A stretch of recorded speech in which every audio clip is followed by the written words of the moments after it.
በ67 ዓመተ ምህረት በአጼ ኢያሱ ዘመነ መንግስት ነው የተተከለው።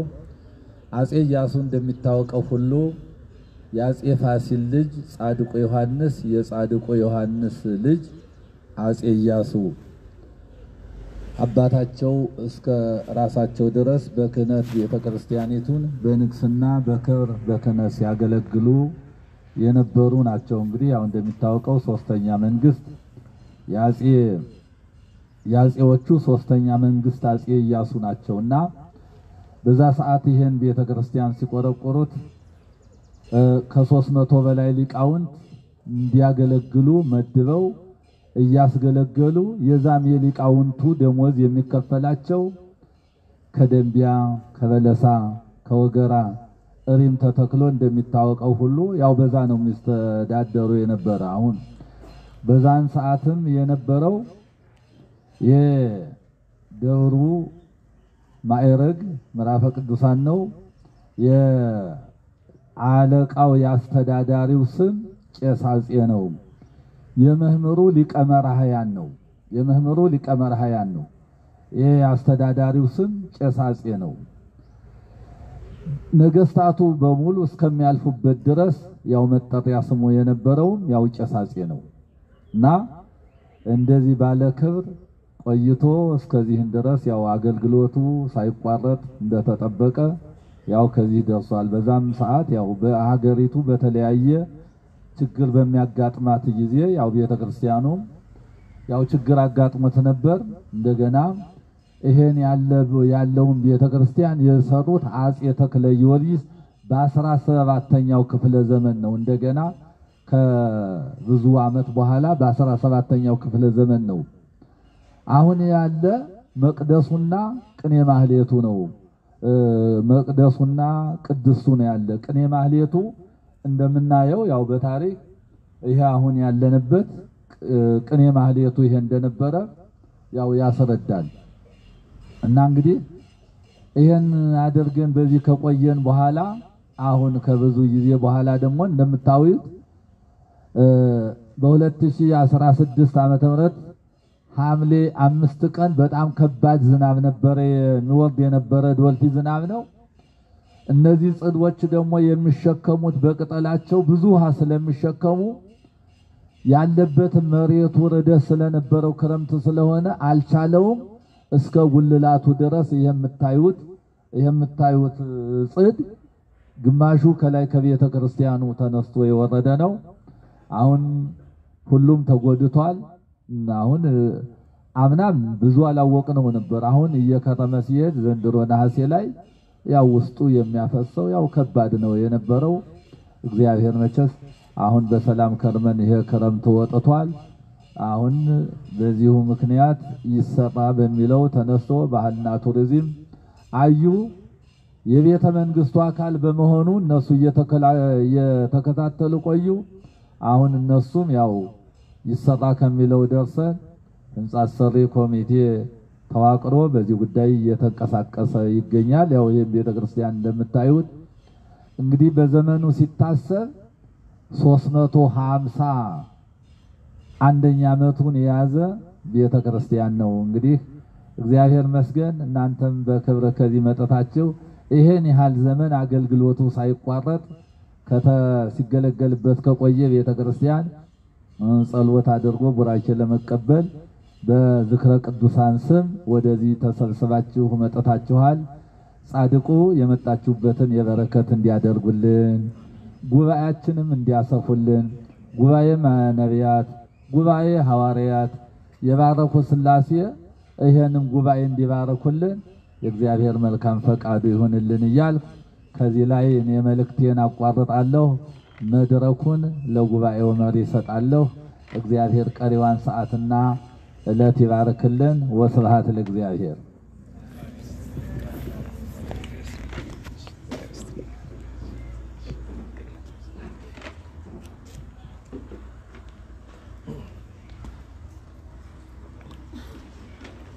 በስመ አብ ወወልድ ወመንፈስ ቅዱስ አሐዱ አምላክ። በስመ አብ ወወልድ ወመንፈስ ቅዱስ አሐዱ አምላክ።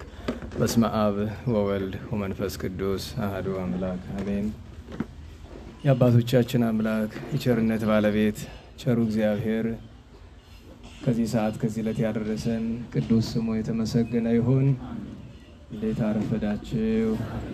ቸሩ መድኃኔ ዓለም አምላካችን ለአምላክነቱ እንደሚገባ ቅዱስ ስሙ የተመሰገነ ይሁን። እመቤታችን ወላዲተ አምላክ ንጽሕት ድንግል ማርያም ቅዱስ መስቀሉ ቅዱስ ቤተ ክርስቲያኑ ያከበራቸው ቅዱሳን ሁሉ የተመሰገኑ ይሁኑ። እንኳን አደረሳችሁ። ለአባታችን እግዚአብሔር ቃለ ሕይወት ቃለ በረከትን ያሰማልን፣ በእድሜ በጤና ይጠብቀልን። እንግዲህ የተገናኘንበት መሰረታዊው ዓላማ የዚህን ደገኛ ደብር ታሪክ ለመረዳት እግረ መንገዱንም ያለብን የቤት ስራ ካለ ለመውሰድ ነውና ለዛሬ ለመነጋገር ርዕስ የሚሆነን ተክለ ሃይማኖት ኢያሱና ጎንደር በሚል ጥቂት ታሪክ ነግራችኋለሁ። አባታችን ቅዱስ ተክለ ሃይማኖት ጎንደር ከተማና አዲያም ሰገድ አፄ ኢያሱ ታሪካቸው ምን ይመስላል፣ ምን ያገናኛቸዋል፣ እሱን እንመለከታለን። ከሁሉ አስቀድሜ ያው በዓመት አንድ ቀን እግዚአብሔር ሲፈቅድ በከተማችን ውስጥ ያሉ አባቶቻችን ጻድቃን ነገስታት የሰሯቸው መልካም ታሪኮች እያሉ ጎንደሬ መባል ስራው ቀርቶ በስም ብቻ ሆኖ ይሄ ምንድነው ሲሉት እኔ እንጃ የሚል ትውልድ ዛሬ ሲከፋ የአባቱንና የእናቱን እንኳን ታሪክ የማያውቅ ትውልድ ፈጥረናልና ትንሽ ከባድ እየሆነ ስለመጣ በዓመት ቢቻል ከዚያ በላይ ባይቻል አንድ ቀን ሰው የዓለምን ታሪክ ማወቅ አለበት። ቢያቅተው የአፍሪካን ቢያቅተው የኢትዮጵያን ቢቀር ተወልዶ ያደገበትን በተለይ እንደ ጎንደር እንደ አክሱም እንደ ላሊበላ ያሉ ከተሞች ለዓለም የሚበቃ ፍሬ የነበራቸው ያላቸው ናቸውና ይህንን አለማወቅ ይጎዳል። በአንዳንድ ጎኑ እንዳልፈርድ ታሪክ የሚናገር ሽማግሌ እያለቀ ይገኛል። ሽማግሌም ሆነው ደግሞ ታሪክ የማያውቁ ብዙ ሰዎች እያየን እንገረማለን። እና በመጀመሪያ አደራ እምላችሁ የራሳችሁን ታሪክ አጥኑ። መጀመሪያ ከሁሉ የሚቀድመው አንድ ሰው 7 ትውልዱን ማወቅ አለበት። ለዘረኝነት አይደለም። 7 ትውልድ ስትቆጥሩ ኢትዮጵያዊ እንደሆናችሁ ነው የምታውቁት። ምክንያቱም አንድ ሰው 7 ትውልድ ቀጥ ብሎ ከትግሬ ከኦሮሞ ከአማራ ብቻ መቁጠር አይችልም። ሂዶ ከአንዱ ቦታ ላይ ይቀላቀልበታል። ያን ጊዜ ለካ አንድ ነን ወደ ማለት እንዲሄድ 7 ትውልድ ማወቅ አለበት። ቢችል ከነ ታሪኩ ቢያቅተው እንኳን ስማቸውን እገሌ ወለደ እገሌ ወለደ እያለ ማለት ነው። እሱን ማወቅ ያስፈልገናል። ከገረሙኝ ነገሮች መካከል አንደኛው ስም ራሱ አንዳንዴ ታሪክ ሊነግራችሁ ይችላል። የአንድ ሰው ሐረገ ትውልድ ሲቆጠር 4ኛው ትውልድ ላይ አደራ ይላል። እናት ያ ትልቅ ሰውዬ አደራ ለምን እንደተባሉ ታውቃለህ አለኝ። ለምንድነው አልኩት። ደንቤ ናቸው ግን የሚታወቁ በወገራ ነው። ከደንቢያ በመምህርነት ተቀጥረው ወደ ወገራ መጡ። በወገራ ሳሉ ድርቡሽ መጣ። ድርቡሽ ከጣና ዳር ጀምሮ ከጎጃም ዳር ጀምሮ እስከ ደባርቅ እስከ ትግራይ ድንበር ድረስ አብያተ ክርስቲያናትን ሲያቃጥል እሳቸው ካሉበት ስፍራ የነበሩ መምህራን፣ ካህናት፣ ሊቃውንት፣ ህዝቡ ሁሉ ነቅሎ ሄደ ላለመጥፋት ላለመሞት። እሳቸው ግን አልሄድም ብለው ቀርተው ግን አልተገደሉም። ታቦቱን ንዋያተ ቅድሳቱን በሙሉ ይዘው ዋሻ ውስጥ ገብተው ያን ክፉ ዘመን አሳለፉት። ህዝቡ ሲመለስ እሳቸውም ሞተዋል፣ ደብሩም ፈርሷል፣ ንዋየ ቅድሳቱ መጻሕፍቱም ታቦቱም ጠፍቷል ብሎ ነው የተመለሰ። ነገር ግን ደብሩ መቃጠል ተቃጥሏል። እሳቸው ግን ከዋሻ ቆይተው ቅርሱን አስረከቡ። ህዝቡ ደስ ስለተሰኘባቸው አንተማ ዜና አይደለም የምትባል አደራ ነው ስምህ፣ አደራ ጠብቀሃልና ተብለው አባ አደራ ተብለው በዛው ቀሩ። ስም ራሱ ታሪክ ይነግራል። ስም ራሱ ለምን እንደዚህ ተባለ ማለት እና የመጀመሪያ የሚቀድመው ነገር የገዛ ታሪካችሁን አጥኑ። እኔ ገሌ ልጅ ነኝ ብሎ ለመኩራት አይደለም፣ ግን ታሪክ ያነቃቃል፣ ያነሳሳል። መልካም ታሪክ የሰራ አባት አያት ያለው ሰው ታሪክ መስራት እንኳን ባይችል የአባቱ የአያቱ ስም እንዲጠፋ ስለማይፈልግ ታሪክ ይጠብቃል። ዛሬ ለዛ ነው አብዛኞቻችን ጎንደሬ ነን የምንል ኢትዮጵያዊ ነን የምንል ታሪካችንን ስላላወቅን ለቅርሱ ለሀብቱ ለረዲየቱ አይጨንቀንም አይገደንም። ፋሲል ግንብ ምንድነው? ምንም መራውን ፊት ለፊት ነው የምናያረን። ፋሲል ግንብ ማለት ይሄ ነው። ይሄም ፋሲል ግንብ አካል ነው። ያለንበት ስፍራ ምዕራፈ ቅዱሳን አደባባይ ተክለ ሃይማኖት ይባላል። ለምንድነው ምዕራፈ ቅዱሳን የተባለ? በከንቱ አይደለም፣ ታሪክ አለው። ለምንድነው አደባባይ የተባለ? ለከንቱ አይደለም፣ ታሪክ አለው። የተክለ ሃይማኖት የጻድቁ ታቦት እንዴት ነው የገባ? ለከንቱ አይደለም፣ ታሪክ አለው። እሱን ማወቅ ያስፈልጋል። ስለዚህ ለዛሬ ተክለ ሃይማኖት ጎንደርና ኢያሱ ካልን መጀመሪያ ከደብራቸው ከደጃቸው ተቀምጠን ጻድቁን ሳናዋሳ ብናልፍ በደል ነው። ለምን ቢባል በኢትዮጵያ ታሪክ ከአቡነ ተክለ ሃይማኖት የሚቀድም ጻድቅ በማዕረግ በክብር የሚበልጥ የለም። ለዚያ ነው አባቶቻችን ስማቸውን ሲጠሩ ተክለ ሃይማኖትን ርዕሰ መነኮሳት የሚሏቸው እና አንዳንድ ሰዎች ይጠይቃሉ ምን ነው ርዕሰ መነኮሳት ማንጦንስ መቃርስ አይደሉ ቢሉ ለኢትዮጵያ ሲል ነው። ለምሳሌ የሶሪያ መነኮሳት አለቃ ታላቁ በርሶማ ነው። የቀጰዶቅያ የቂሳሪያ መነኮሳት አለቃ ታላቁ ቅዱስ ባስልዮስ ነው። የኢትዮጵያ መነኮሳት ማለትም በኢትዮጵያ ለተወለዱ ጻድቃን ሁሉ አባት አቡነ ተክለ ሃይማኖት ናቸው። በማዕረግ የሚቀድማቸው የሚበልጣቸው የለም። ገብረ መንፈስ ቅዱስ ሳትሉኝ እንደሆነ አቻቸው ናቸው። ግን ገብረ መንፈስ ቅዱስ በትውልድ ግብፃዊ ናቸው። አባታችን ተክለ ሃይማኖት በ12ኛው መቶ ክፍለ ዘመን ተወልደው በ13ኛው መቶ ክፍለ ዘመን ያረፉ በኢትዮጵያ ታሪክ ውስጥ ከባድ ከነበሩ ነገሮች አንዱ ጣዖት አምልኮ ነው። በዚያው እግረ መንገዱን ስለ ተክለ ሃይማኖት ለመናገር የቤተክርስቲያን ታሪክ ስለ ጎንደር ለመናገር የኢትዮጵያ ታሪክ ያስፈልጋል። ሀገራችን ኢትዮጵያ ታሪኳ 7000 ዓመት ነው ብዬስል ደጋግሜ ስናገር ሰሙኛላችሁ። ይሄም ለከንቱ አይደለም። በጥንቱ ዘመን አዳም ከወለዳቸው 30 ወንድ ልጆቹ አንዱ ኦሪ ይባላል። ኦሪ ብርሃን ማለት ነው ብለን ተርጉመናል አይደል? ይሰማችኋል? ኦሪ ወልዳ አዳም መስርቷት በኖህ ዘመን ጠፋች። ኋላ የካም ልጅ ኩሽ አፍሪካን በተለይ ምስራቁንና ሰሜኑን ሲገዛ ማይከሉ መቀመጫው የጥንቱ የኢትዮጵያ ግዛት ነበርና ከሱ ሲያዝ ከንግስተ ሳባ ኦሪትን ስርዓተ ነቢያትን አምጥታ ከንግስተ ሳባ ጀምሮ እስከ ባዚን ክርስቶስ መድኃኒታችን እስከ ተወለደበት ዘመን ድረስ ለሺህ ዓመት እግዚአብሔር ሲመለክ ኖሯል። አንዳንድ ሰዎች ታሪክ ተመራምረው እንዲህ ይላሉ፣ አይ በአክሱምና በዙሪያው ሲፈለግ የጣዖት ማምለኪያ ስፍራ የነበረ ነገር ተገኝቷል።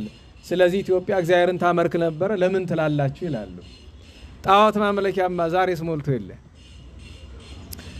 አንዲት ሀገር እግዚአብሔርን ታመልካለች ማለት ጨርሶ በዚያ ምድር ጣዖት የሚያመልክ የለም ማለት አይደለም። ጣዖት አምላኪ ድሮም ዘንድሮም አለ። በእስራኤል ታሪክ ዳዊት እየገዛ ያለ ጣዖት የሚያመልኩ ሰዎች በግዛት ውስጥ ነበሩ። በግድ አይሆን ነገር መቼም። በዚያ መካከል ኦሪቱ፣ ነቢያቱ፣ ስርዓቱ፣ ሃይማኖቱ ከእስራኤል እየመጣልን እንዲያውም የሚያስገርመው ነገር ናቡከደነጾር እና ሰልመናሶር በ10ና በ2 ነገድ የነበሩ መጻሕፍትን ሲያቃጥሉባቸው ሲያጠፉባቸው የኦሪት የነቢያት መጻሕፍትን ለማግኘት መልእክተኛ ልኮ በኢትዮጵያ ተገኝቶ እንደተወሰደላቸው ታሪክ ይናገራል። ይሄ ሁሉ ነገር ከሆነ በኋላ ክርስቶስ ተወለደ። ክርስቶስ መድኃኒታችን በኪደተ እግሩ ከመቤታችን ጋር መጥቶ ሲረግጥ ታውቃላችሁ። በኢትዮጵያ ውስጥ መድኃኒታችን ከመቤታችን ጋር ያረገጠው ስፍራ የለም። ከነዚያ መካከል አንዱ ጎንደር ነው። ብዙ ሰው አያውቅም ይሄን። መቤታችን በኤርትራ በሐማሴን በደብረ ቢዘን በአቡነ አረጋዊ ደብረ ዳሞ አድርጋ በአድዋ በአክሱም በሲሬ ሲሬ ማለት ዛሬ ሽሬ የሚባለው ማለት ነው በደብረ አባይ በዋልድባ አድርጋ ወደ ጣራ ገዳምና ጣና ያለፈችው በዚህ ጎዳና ነው። ከዚያ በኋላ አብርሃ ወአጽብሃ የሚባሉ ደጋግ ነገስታት ነግሰው ክርስትና በኢትዮጵያ በአዋጅ ተሰብኮ ከዚያ በፊት በባኮስ እንደተሰበከ ብናውቅም የአክሱም መንግስት ከአብርሃ ወአጽብሃ እስከ ካሌብና ገብረ መስቀል ድረስ ገናና ነበረ። ከዚያ በኋላ ግን አረቡ ዓለም ወደ እስልምና ከተለወጠ በኋላ ደቡብ የመን የሚባለው ዛሬ ሀገረ ሳባ የሚባለው የጥንቱ የኢትዮጵያ ግዛት አይዛብ ወሰዱት። እየቆዩ በህንድ ውቅያኖስ በኤርትራ ባህር የነበረንን ስፍራ በሙሉ ቀሙ። በዚህ ጊዜ የአክሱም ስልጣኔ እየደበዘዘ ክርስትና ተስፋፍቶበት የነበረው ስፍራ በሙሉ አይዛብ እየገቡ ክርስቲያኑን እየገደሉ እያጠፉት ሄዱ። የአክሱም ስልጣኔ ሲያዘነብልና ኢትዮጵያ እየደከመች ስትሄድ እግዚአብሔር በፈቃዱ የላስታ ነገስታትን አስነሳ። 11 ነገስታት የዛግዌ የሚባሉት ነገስታት የትውልድ አረጋቸው ከንግስተ ሳባ የሚቆጠርላቸው እነዚያ የተቀደሱ ነገስታት ነግሰው የተቻላቸውን ያክል ሰሩ። ነገር ግን የአክሱም ስልጣኔ እየወደቀ ከሄደበት ጊዜ ጀምሮ የላስታ ነገስታት በሚገዙት ግዛት ሁሉ ክርስትና ተስፋፋ፣ ቅድስና በዛ። ነገር ግን የአክሱም ነገስታት ከጥንቱ የኢትዮጵያ ግዛት ምናልባትም 1/3 ብቻ ነበር ይዘው የነበሩት። ያ ማለት ሌላው በአይዛብ ቁጥጥር ስር ነበረ። ከደቡብ አረቢያ የሚመጡ የሙስሊም ሱልጣኔቶች ሀገሪቱን በሙሉ ዙሪያዋን ይዘው በዛግዌ ስርወ መንግስት መጨረሻ አካባቢ ከ13 ያላነሱ ሱልጣኔቶች ተመስርተው ነበር። አንድ ሱልጣኔት ማለት አንድ መስጊድ ማለት አይደለም፣ አንድ ትልቅ ግዛት ማለት ነው። በዚያ ውስጥ የነበሩ ክርስቲያኖች በሙሉ አልቀው ማለት ነው። እንግዲህ በዚህ ወራት ነው አቡነ ተክለ ሃይማኖት የተነሱ ለማለት ነው። አቡነ ተክለ ሃይማኖት ከነገስታት ጋር የፖለቲካ ጉዳይ ያላቸው አይደሉም። ሃይማኖትን ለማቅናት ግን እርሳቸው የነበሩት እኩሉ ዘመናቸው ከዛግዌ እኩሉ ዘመናቸው ከሸዋ መንግስት ነውና በዚያ ወራት የጠፋችውን ሃይማኖት ለመመለስ ልብ በሉ አንድ ብቻቸውን ነው ያላጋዥ። በተለይ በደቡብ በምስራቅ በምዕራብ ኢትዮጵያ የነበረውን የጠፋውን ክርስትና ወደ ጣዖት አምልኮ የሄደውን ህዝብ ለመመለስ ብዙ መከራ ተቀብለዋል። እርሳቸው እየሰበኩ አብረዋቸው የተሰዉ ሰዎች ቁጥር እንኳን ወደ 80,000 ይደርሳል። እርሳቸውም ከአንዴም ሁለቴ ሰማዕትነታቸው አይነገርም። በነገራችሁ ላይ ይገርመኛል። ተክለ ሃይማኖት እኮ በሰማዕትነት ሞተው ተነስተዋል። እና ተክለ ሃይማኖት ጎንደርና ኢያሱ ስንል መጀመሪያ አቡነ ተክለ ሃይማኖትን ማወቅ ያስፈልጋል። የአቡነ ተክለ ሃይማኖት እንደ ደናግል ድንግልናቸው፣ እንደ መነኮሳት ምንኩስናቸው፣ እንደ ባይታውያን ተባይተዋቸው፣ እንደ ሐዋርያት ሐዋርያው አገልግሏቸው እንኳን በእኛ ቤተክርስቲያን አልኳችሁ ዛሬ ግብጽ ብትሄዱ ከታላላቅ ከሚያከብሯቸው ቅዱሳን ዋነኛው አቡነ ተክለ ሃይማኖት ናቸው። በዓለም ያሉ ጥቁሮች ዘግይተውም ቢሆን በካሪቢያን በአሜሪካ በሌላም ስፍራ ያሉ ጥቁር ክርስቲያኖች ዘግይተውም ቢሆን አሁን ምን እያደረጉ ነው? ጥቁር ጻድቅ አለ ወይ? ምክንያቱም ነጮቹ ፕሮቴስታንቶቹ ጥቁር ክርስቲያን መሆን አይችልም፣ ጥቁር ሰው አይደለም፣ ጥቁር እንስሳ ነው ብለው ነው የሚያምኑት። በነገራችሁ ላይ አፍሪካውያንን በሙሉ እነዚህ የምዕራቡ ዓለም ቀኝ ገዢዎች እንደ ሰው አያዩንም። ዛሬም ድረስ ነው። ድሮ ብቻ እንዳይመስላችሁ፣ ዛሬም ድረስ ነው። ዛሬም ድረስ ነው። እና በእውኑ ጥቁር ቅዱስ መሆን ይችላል ወይ ብለው ሲጠይቁ ሁል ጊዜ የሚያገኙ አንድ ሰው ነው። እሱም በግብጽ የተጋደለ ኢትዮጵያዊ የሆነ በመላው ዓለም የታወቀ አባታችን አባ ሙሴ ጸሊም ነው። በጣም ታውቃላችኋል። ለጥቁሩ ዓለም እንደ ኩራት ነው። ከመንፈሳዊነት አልፎ ማለት ነው። ለካ ጥቁር ከዚህ ብቃት መድረስ ይችላል ብሎ ግን እውነት ለመናገር በዓለም ከተወለዱ ቅዱሳን ሁሉ አብዛኛው ቅዱሳን የተወለዱት ኢትዮጵያ ውስጥ ነው። ጥቁር ናቸው እንደኛ። አሁን ቅድስና ክርስትና ጥቁር ነጭ የሚያሰኙ ነው አይደለም። ነገር ግን ፖለቲካው ቆሻሻ ነውና እገሌ ወገሌ ብሎ ሲሏችሁ የለም። ለኛ አቡነ እንጦንስም አቡነ ተክለ ሃይማኖትም ቅዱሳን ናቸው። መሰረታዊው ነገር ግን ምንድነው? በተለይ ግብፃውያን ምን ይላሉ? ዓለም ከተፈጠረ ዘመን ከተቆጠረ ክንፍ ያለው ሰባዊ ፍጡር ተክለ ሃይማኖት ብቻ ነው ይላሉ። ይሄንን የሚሉበት ምክንያት ለምንድነው? ከተክለ ሃይማኖት ውጪ ሌሎች ኢትዮጵያውያን ቅዱሳንን ስለማያውቋቸው ነው እንጂ ለክንፈስ ብዙ ቅዱሳን አሉና። ነገር ግን በጎላ በተረዳ ዓለም ያወቀላቸው ባለ ክንፍ አባታችን ተክለ ሃይማኖት ናቸው። 6 ክንፍ ያላቸው ለምን ቢሉ ከአራቱ ካህናተ ሰማይ ጋር እንዲያጥኑ ሲመደቡ 24ቱ ካህናተ ሰማይ ምን አላቸው? እኔ በነገራችሁ ላይ የሚያስገርም ነገር ልንገራችሁ። ለምሳሌ እዚህ ደብር 24ቱ ካህናተ ሰማይ ይከበራል። በነገራችሁ ላይ አሁን ህዳር 24 መጣችሁ እንድታከብሩ እዚህ ታቦት ባይወጣም እንኳን ማህሌቱ አለ፣ ቅዳሴው አለ። አቡነ ተክለ ሃይማኖት ከ24ቱ ካህናተ ሰማይ ጋር ስላጠኑ የካህናተ ሰማይ በዓል እዚህ ይከበራል። ሌላኛው አቡነ ገሪማ ናቸው። አቡነ ገሪማ ታቦት ገገባ ገና 30 ዓመቱ ነው አይደለም? ግን አዲያም ሰግድ ኢያሱ ሞት ቀደማቸው እንጂ እሳቸው ራሳቸው ያገቡት ነበር። ለምን ብትሉ በዜና መዋዕላቸው ላይ እንዲህ ይላል። አክሱም ለመሳለም ሄዱና ሰራዊቱን እንመለስ ሲላቸው የለም ወደ አድዋ እንሄዳሉ። አድዋ ምን አለ አባታችን ጠላት አልተነሳ ጦርነት የለ ለምን ይላል ሲል ከአባታችን ገሪማ ከቅድስት መካኑ ተሳለም መምጣት ፈልጋለሁ በዜና መዋዕላቸው ላይ አለ። ሄደው ከአቡነ ገሪማ ገዳም ደብረ መደራ ተባርከው ነው የመጡ። ያ ማለት መሻታቸውን ያሳያል። ኋላ ጊዜ ገቢር ለእግዚአብሔር ነውና ሰዓቱ ቀኑ ሲደርስ ይሄ አቡነ ገሪማ ጽላቱ ጎንደር ከተማችን እዚህ ስፍራ ገብቶ እየተከበረ ይገኛል። ስለዚህ እዚህ የምናከብረው የአቡነ ተክለ ሃይማኖትን የአቡነ ገሪማን የ24ቱ ካህናተ ሰማይን በዓል ክብረ በዓል ሲሆን እዚህ መምጣት ግዴታችን ነው የሚሆነው። የአቡነ ተክለ ሃይማኖትን ነገር በዚሁ ገታ አላድርግ። ሐዋርያችን ናቸው፣ ጻድቅ ናቸው፣ ትሩፍ ናቸው፣ የኢትዮጵያ ቅዱሳን ሁሉ የበላይ ናቸው። ታዲያ ለጎንደርሳ እንዴት ነው ቢሉ አቡነ ተክለ ሃይማኖት ጎንደር መተው እንደነበረ ስንት ሰው ያውቃል? ያን ጊዜ ግን ጎንደር ከተማ አልነበረም፣ መንደርን የነበረ። በኪደተ እግራቸው ከረገጧቸው ስፍራዎች አንዱ ይሄ ነው። ኋላ ባታጽነተው የተወሰነ ጊዜ የት ነው የቆዩ? ጣራ ገዳም ቆይተዋል። ጣራ ገዳም ላይ የተወሰነ ጊዜ በበዓት ተከተው ቆይተዋል።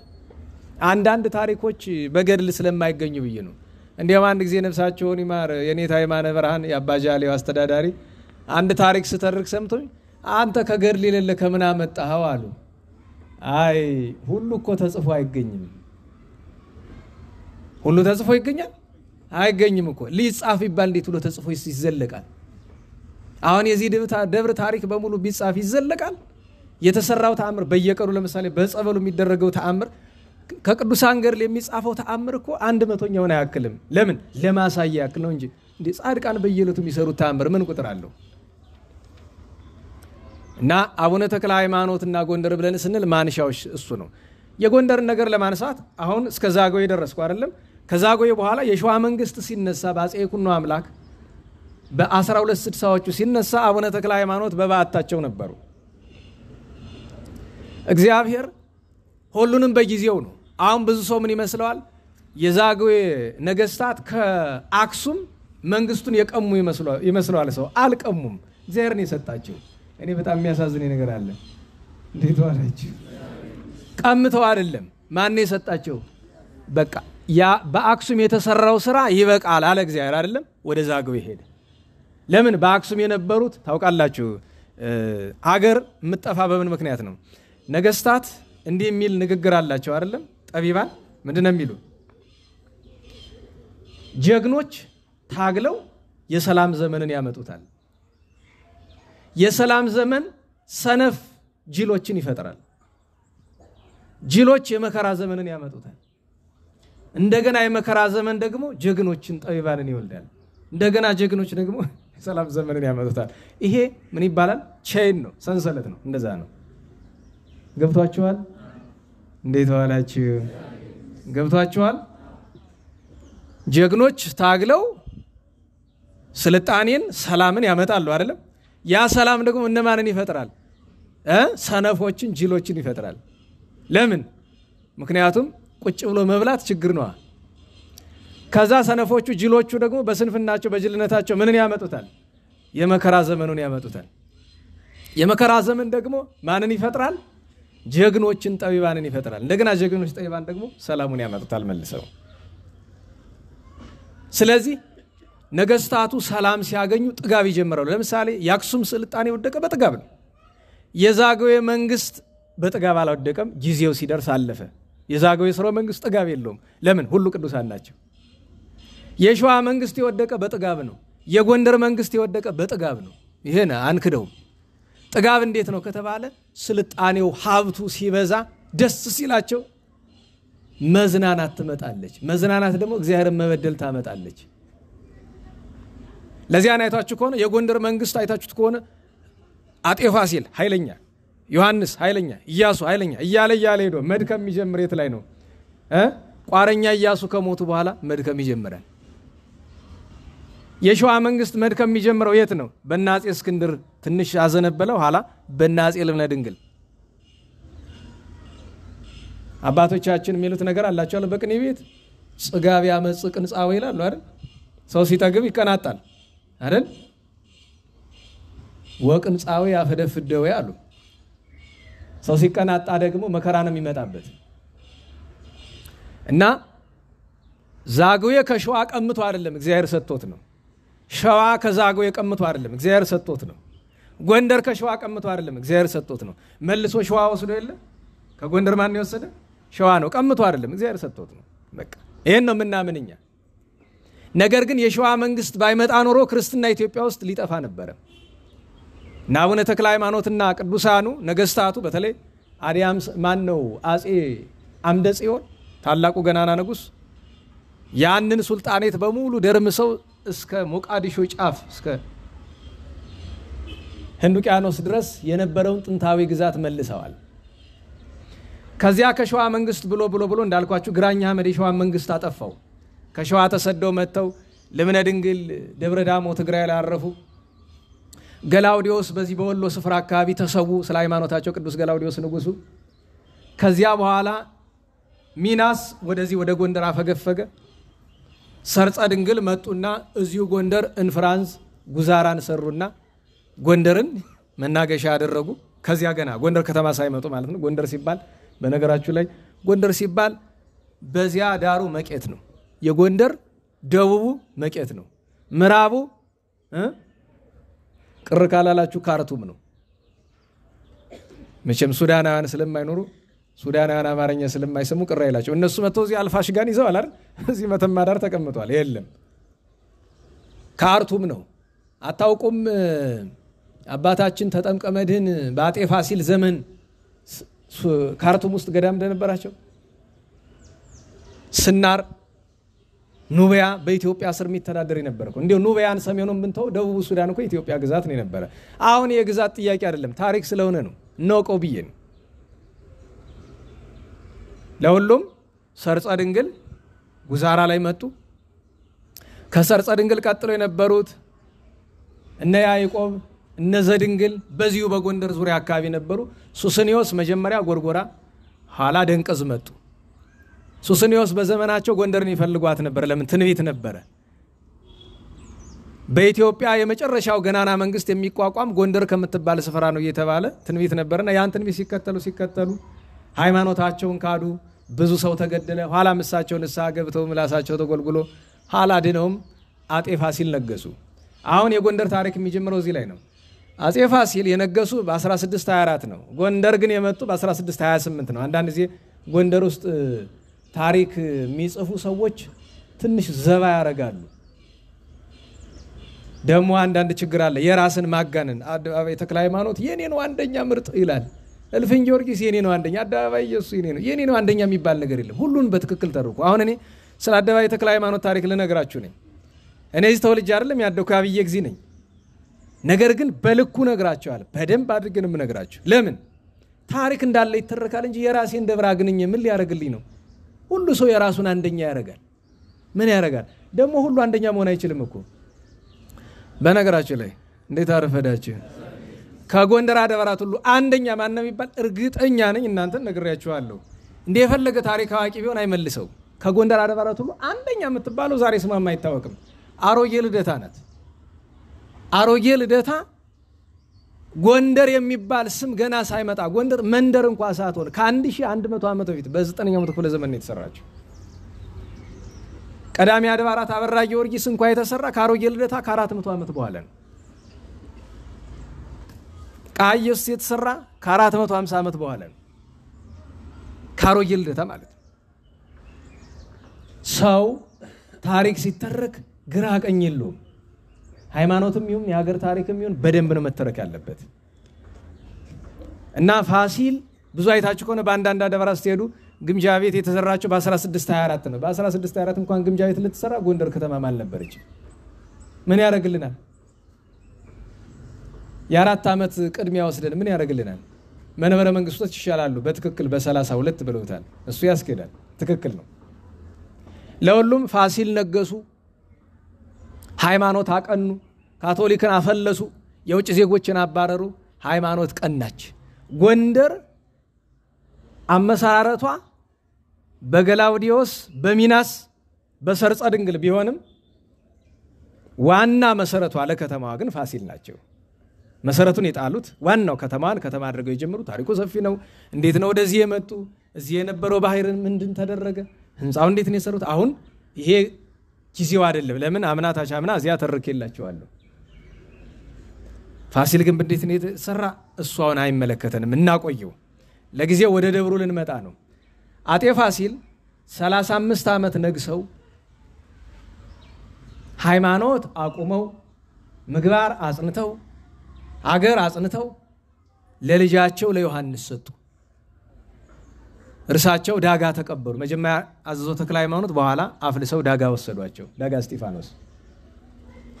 ከዚያ ቀጥሎ ዮሐንስ ነገሱ። ስንት ዓመት? 15 ዓመት። እኛ ፋሲል ከ1624 እስከ 1659፣ ዮሐንስ ከ59 እስከ 74 ነግሰዋል። እኒህ ንጉስ እዚህ ቤተ መንግስቱ ሲገቡ እንግዲህ የፋሲል ማለት የፊት ለፊት የሚታየው ነው። ዋናው የፋሲል ይሄ ነው። ይሄና ደግሞ እዚያ ቤተ መዛግብቱን ሰርተዋል ይባላል ፋሲል። ቀጥሎ አጼ ዮሐንስ የፍቅር ግንብ የምትባለውን ሰርተው ሰብለ ወንጌል የምትባል ልጅ አግብተው፣ የቹም ሰብለ ወንጌል እንደ ዛሬው ዘመን ዛሬ ምን ይባላል? አንተ ትግሬ እንዳታገባ ይላል አንዱ፣ አንተ ኤርትራዊ እንዳታገባ ይላል። ይሁን እንዲህ የሚለው ሰው ምንድነው ስሙ? ደንቆሮ ይባላል። ዘረኛ ብቻ አይደለም፣ ደንቆሮ ነው። ኦሮሞ አታግባ ይላል። ኦሮሞው ደግሞ አማራውን አታግባው፣ ትግሬውን አታግባው ይላል። እኔ የሚገርመኝ ነገር ደጋግሜ ነግሬያቸዋለሁ። ታሪክ ብናጠና ኢትዮጵያ ውስጥ እኔ ነኝ ባለቤት የሚል አንድም ጎሳ የለም። አማራ ሙሸቱን ነው፣ ኦሮሞ ሙሸቱን ነው፣ ትግሬ ሙሸቱን ነው። ለምን?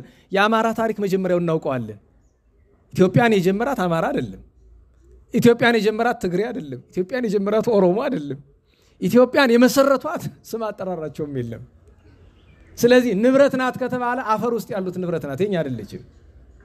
ቅር ይላችኋል? ቅር ቢል የራስ ጉዳይ ነው። ምን አገባኝ? እኔ ደስ ይበላችሁ ብዬ አይደለም የምናገረው። ኢትዮጵያ ሁለት ምርጫ ነው ያላት፣ ወይ የሁላችን ናት ወይ ማናችንም አይደለችም። አይሻልም? እንዴት ዋላችሁ? ኢትዮጵያን ወድቆ እንደተገኘ ገንዘብ አስቧት። ያ ወድቆ የተገኘ ገንዘብ የሆነ ሰው መከራውን አይቶ ያመጣው ገንዘብ ነው አይደለም? እኛ ተሰብስበን ስንሄድ መንገድ ላይ 1000 ብር ወድቆ አገኘነ። ሁለት አማራጭ ነው ያለን፣ ወይ እኩል እንካፈለዋለን፣ ካልሆነ ገንዘቡን ትተነው መሄድ ነው። ለምን? ምክንያቱም የኛ ስላልሆነ እኛ አይደለም። የኛ የሆነ በቸርነት ነው፣ በአባቶቻችን ከምንም በላይ በእግዚአብሔር ቸርነት ነው ኢትዮጵያ የኛ የሆነችው እንጂ ከኛ መካከል ኢትዮጵያ ላይ አንድ ጠብታ ወዝ ያፈሰሰ የለም። ወይ ዘርን ቆጥረህ ይሄን የሰራው የኔ አባት ነው የኔ ቅድመ አያት ነው የምትለው አለ? የለም። የሚገርማችሁ ነገር አጼ ዮሐንስ ያገቡ ከመደባይ ዛሬ ኩሌታው ትግራይ ይባላል። ከዚያ ነው አይደለም ሰብለ ወንጌልን ያገባት። ልጃቸው አዲያም ሰግድ ኢያሱ ደግሞ ከሐማሴን ወለተ ጽዮንን ያገቡ። ሐማሴን ዛሬ ኤርትራ የምትለው ማለት ነው። እንደው በሞቴ እንደው ኤርትራ፣ አማራ፣ ትግሬ ምናምን ይባላል። ይሄ ሁሉ እንደው ለአስተዳደር ለአንዳንድ ነገር ያገለግል ካልሆነ በቀር ውሸት ነው። በመጀመሪያ ደረጃ እንድታውቁት የሚያስፈልገው ነገር ለምሳሌ ሐማሴን ሲባል ሰማላችሁ አይደል? የሐማሴን ሰው ምን ማለት ነው ብለህ ብትለው እንዴ ይሄማ የዘር ስም ነው ምናምን አይደለም። ሐማሴን ሳይሆን ሐምሴን ነው የነበረ። ቃሉ ሐምሴን ሳይሆን ሐምሴም ነው። ሐም ማን ነው? ካም የካምና የሴም ድቅል ለማለት ነው እኮ ቅልቅል ለማለት ነው። ሐምሴም ሐማሴን ተባለ። ምን ትለኛለህ? እና ዘር መቁጠሪያ ነው? እርስ በርስ መጣያ ነው? አይደለም። ለሁሉም አፄ ዮሐንስ ጻድቁ ግብራቸው ለየት ያለ ነው። ጻድቁ ከጎንደር ነገስታት ውስጥ ጻድቁ የሚል የመጀመሪያ የተቀጠለላቸው እሳቸው ናቸው። ጻድቁ አፄ ዮሐንስ ወይም ቀዳማዊ ዮሐንስ ይባላሉ። ደግነታቸው ብዙ ነው። ታውቃላችሁ፣ ተደብቀው ይቀድሱ ነበር። ቅስና ነበራቸው። የቀድሞ ነገስታት ኢያሱና ዮሐንስ ቅስና ደብቀዋል ይባላል። ለምንድን ነው የደበቀው ይባል? ውዳሴ ከንቱን ለማራቅ እና ተደብቀው ነበር የሚቀድሱ እና አንድ ጊዜ ሲቀድሱ እግዚአብሔር እሳቸው ያሰሩት ቤተክርስቲያን ላይ ሙት አስነስተዋል ይባላል። አሌለከ ንጉሴ ወአምላኬ ብለው በሐዳፊ ነፍስ ጸሎት ሙት አስነስተዋል ይባላል። አዲያም ሰግድ ኢያሱ ደብረ ብርሃንን አሰርተው ታቦቱ ሲገባ እሳቸው አይደል ተሸክመው ያስገቡት? የዚያን ጊዜ ነው አይደል የተደበቀውን ያባሱን ቅስና ኢያሱ ገለጠው ታቦት አነሳና ብላ ያቺ አዝማሪ ተናገረች የሚባለው ለዛ ነው። ከሁሉ በላይ የሚያስገርመኝ ወደ አገር ለማቅናት ጉዞ እያደረጉ ጠዳ ላይ ሲደርሱ አፄ ዮሐንስ ጻድቁ ሰራዊቱን በሙሉ ቆመው ላይ ያስቆማሉ። እሳቸው ከፊት ናቸው። ሰረገላውን አስቆሙ። ድንኳን የያዘውን ሰውዬ እስኪ ግለጠው አሉ። ቀና ብለው ሰማይን ተመለከቱ። ፀሐይቱ አለች፣ ግን ከማዶ አንድ ጠቆር ያለ ደመና ያያሉ። እልፍ ብለው ሲመለከቱ ማሳ አዩ። ማሳው ለመታጨድ ደርሷል፣ ደርቋል። አንተ አሉት አንዱን አጋፈሪ ተርተው፣ ያ የማን ነው ማሳ አለ። እስኪ ልጠይቅ አለ። ጠይቅ። የማን ነው ብሎ ሲጠይቅ አንድ ደሃ ገበሬ ነው፣ ምስኪን ገበሬ ነው።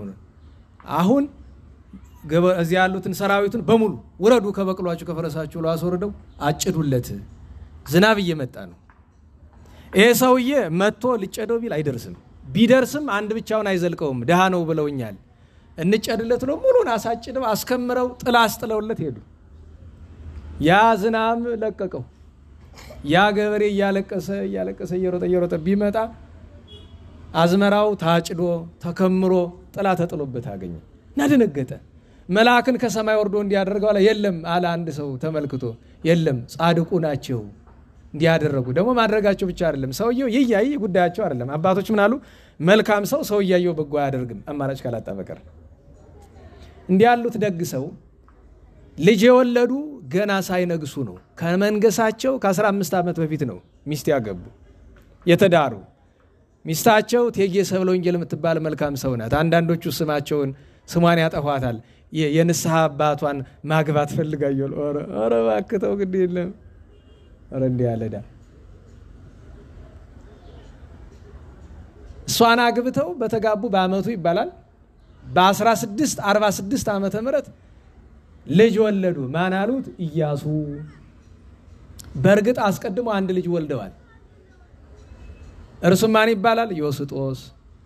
ዮስጦስ ማለት አፄ ዮስጦስ አይደለም፣ ሌላ አቤቶ ዮስጦስ የሚባል ነበረ። እሱም ገና በወጣትነቱ ሞቶ ተቀብሯል። ገና አፄ ኢያሱ በንግስና እያሉ ነው የሞተ። ኢያሱን እንግዲህ ጎንደርን እንዲህ ተመሰረተች። ኢያሱ ከጎንደር አንጻር ታሪኩ እንዴት ነው ብሎ የሚጠይቅ ሰው ካለ ኢያሱን ኢያሱ ያደረገው ይሄን ደብረ ሲሰራ ታሪክ ይጠራ እሱ ሰራውና በዚህ ዘመን ታያላችሁ አይደለም? አድባራትን ያፈርሳል ብዙ ሰው። የሚገርማችሁ አብዬ ጊዜ በ96 ዓመተ ምህረት ላይ 95 መጨረሻ ላይ ባንድ ጎኑ ትንሽ ፈረሰ። የፈረሰበት ምክንያትም ኃጢያታችን ስለበዛ ነው። ምክንያቱም እግዚአብሔር በብዙ መንገድ ተናገረ። አትበድሉኝ፣ ታቦቶቹ አትበድሉ ብለው ተናገሩ። ኋላ ለምልክት መጀመሪያ መጋረጃዎቹ ተቃጠሉ፣ ቀጥሎ ባንድ በኩል ፈረሰች እና የዚህ የፋሲል ግንብ የህንፃ ቅርስ ባለሙያ የነበረ ሰው መጣና ቅርሱን ጠብቀን እንጠግነው ብሎ ሲል የአካባቢው ሰው ምን አለ? የለም አፍርሰን ነው የምንሰራው። ለምን ሲባሉ አይ ታሪክ በነገራችሁ ላይ ታሪክ የሚሰራ አዲስ በመስራት ነው እንጂ የነበረውን በማፍረስ አይደለም።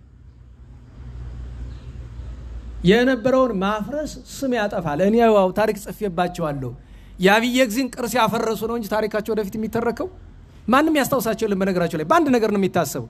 ብቸኛው ያንን የሰሩትን አሁን ለጊዜው ማቃቸው እኔ ነኝ ከ20 ዓመት በኋላ ለምን ሽማግሌዎች ሁሉ ስላለቁ እኔ ደግሞ ለትውልድ ታሪካቸው መናገር 7 ሰዎች ናቸው እገሌ የአብይ ጊዜን ቅርስ ያፈረሱ ብዬ ነው ታሪካቸውን የጻፍኩት ትውልድ የሚያስባቸው በአፍራሽነት ነው ዛሬ ደብረ ምጥማቅ የሚሰሩት ያፈረሱትን ታሪክ እጽፍባቸዋለሁ አደባባይ ኢየሱስን አሁን ሊያፈርሱት አይደለ እጽፍባቸዋለሁ ነገ ትውልድ በመጥፎ ታሪካቸው ነው የሚያነሳው ሐቁን እጽፍባቸዋለሁ ደሃ እየተራበ አገር እየፈረሰ ቤተክርስቲያን እየተቃጠለ ካህናት እየታረዱ ምእመናን እየተሰደዱ በጥጋብ የቆመ ቤተክርስቲያን አፍርሰው የሰሩትን በሙሉ ታሪካቸውን እንጽፍላቸዋለን አዎ ኦሬዲ ምን አዘጋጅተነው ይሆናል ማን ያውቃል ቀልድ አይደለም የአባቶቻችንን ታሪክ እያጠፋ ቀልድ አይደለም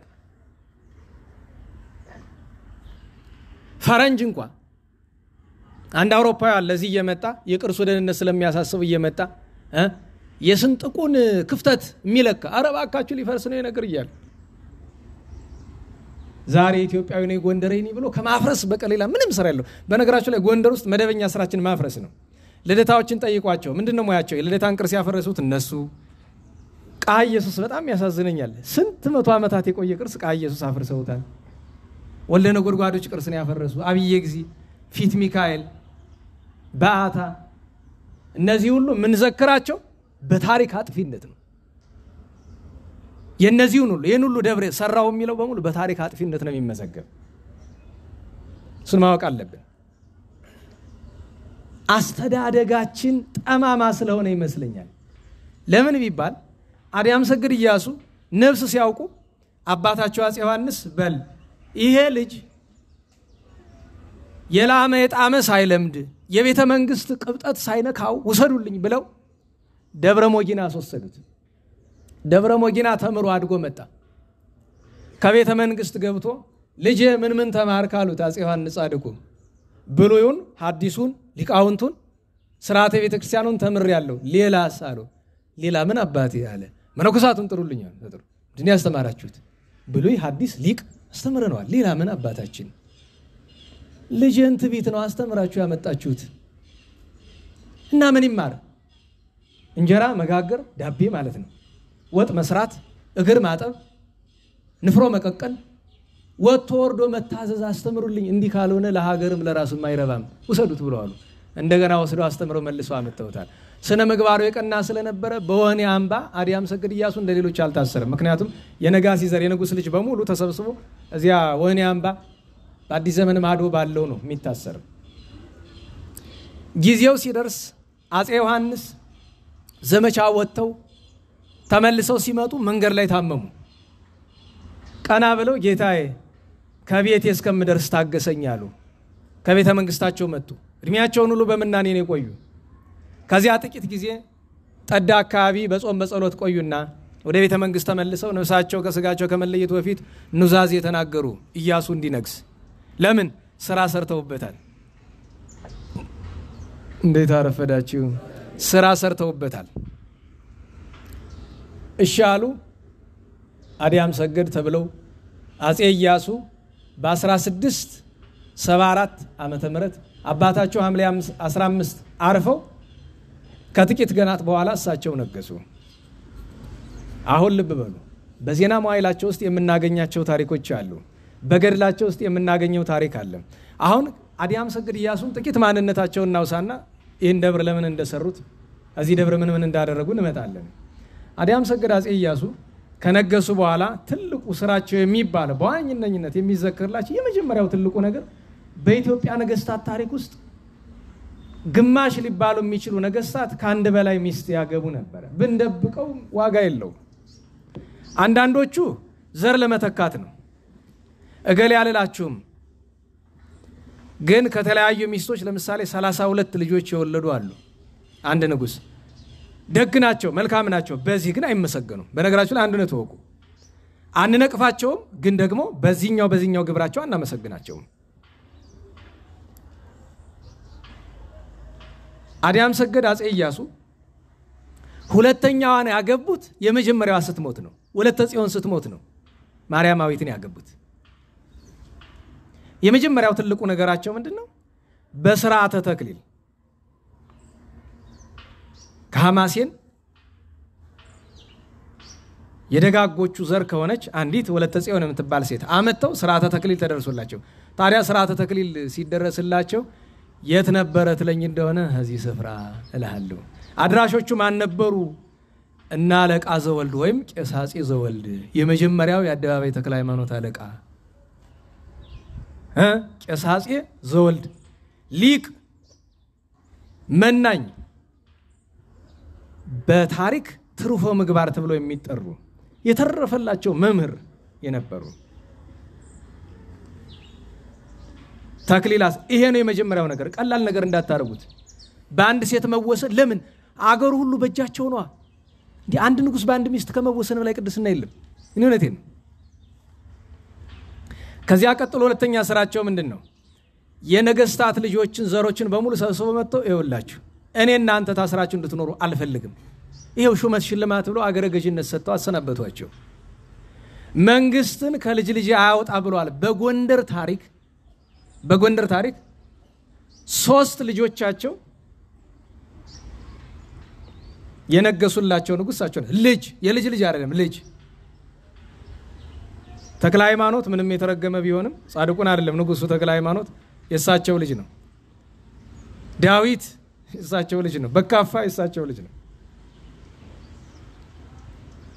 ይሄ ሁለተኛው ስራ ነው ለምን መንግስቴን ይቀናቀንኛል ብሎ እዚያ ተራራ አንዲት በር ብቻ ያላት ወህኒያም ባላይ ከማሰር ሹመት ሽልማት ሰጥተው አሰናበቷቸው ሁለት ሶስተኛው የፍትህ ስርዓቱ እንደገና እንዲዘረጋ አደረጉ ለምን ቢባል ታውቃላችሁ የፍትህ ስርዓቱ እንኳን ድሮ ዛሬ ዲሞክራሲ እየተባለ ከራስ ከግሩ ጉቦ ካልሰጠ የምትስተናገድበት አንድ ቦታ የለም ከትንሿ ቀበሌ እስከ ትልቁ የመንግስቱ ቢሮ ድረስ አትችልም ወደኛ ቤት መጣ ቤተ ክህነት ውስጥ ያው ምስክር ናቸው ያለው ጉቦ አለ መስተንግዶ የለም ያው ቅር ቢሎት የራስዎት ጉዳይ ነው አይመለከተኝም አለ ያለው ጉቦ የለም ማል ሀገር ስቲሩም ማጨራሽ ሄደብሩሉ አሁን እዚህ ጎንደር በየደብሩ ጉቦ አላውቅም እኔ በቤተ ክህነት ነው ደሞ የንሰምንታኛጫቸው እንግዲህ ዋላ ስለማንደግም ችግር የለው አሰደቡን ምናምን ይላችሁ በነበረ መንግስት የንታ እንደዛ ነው የሚላችሁ እያሰደቡን ይላሉ አትስረቅ ነው ያልኩኝ ካልሰረክ ሰረክ ካልልህም ጉቦ አትቀበሉ ለምን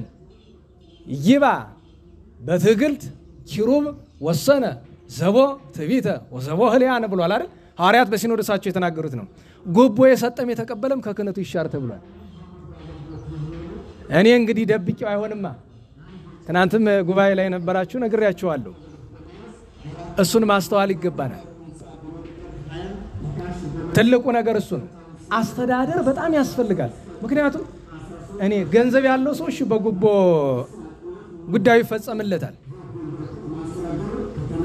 አረ ለፍቶሮ ባክ እንደገበ መጀመሪያ ነገር ይውላችሁ በህጉ መሰረት ሞንታርቦ በዚህ ያልፍ ግን ህግ የለም በአገሪቱ ባለባጃጆች ምንም ስታጠፉ ይቀጣዋቸዋል አይደል ይሄን ግን ማን ይቀጣዋል ይገርማ አሁን ባለባጃጅ በግምጃ ቤት አልፋችሁ ብትሄዱ ትቀጣላችሁ አይደል ይሄ ግን ሞንታርቦ ጭኖ እዚህ እየለፈለፈ ያልፋል ምክንያቱም የሞንታርቦ ቫይብሬሽን ንዝረቱ ለህንጻው መጥፎ ነው ይሄንን አይደለም ያልኩት ባለሙያዎች ናቸው እነዚያ ነው ለፍ ያል ነው ይለፈል በቀጣማ አስተዳደር ምናምን ይላል አስተዳደር ሲኖር አይደል አስተዳደር እንደነሽ ቅር እንዳይላችሁ እንግዲህ ደግሞ የቤተ ክህነቱ ሲነካ ቤተ መንግስቱ ሲነካ ደግሞ ቤተ መንግስት ያላችሁ ቅር እንዳይላችሁ ያዲያም ሰገድ ኢያሱ ትልቁ ነገራቸው ፍትሐ ነገሥት እንደገና ድጋሚ ሀተታ ተሰጥቶበት እንዲሰራ ያደረጉሳቸው ናቸው ፍትሐ ነገሥትን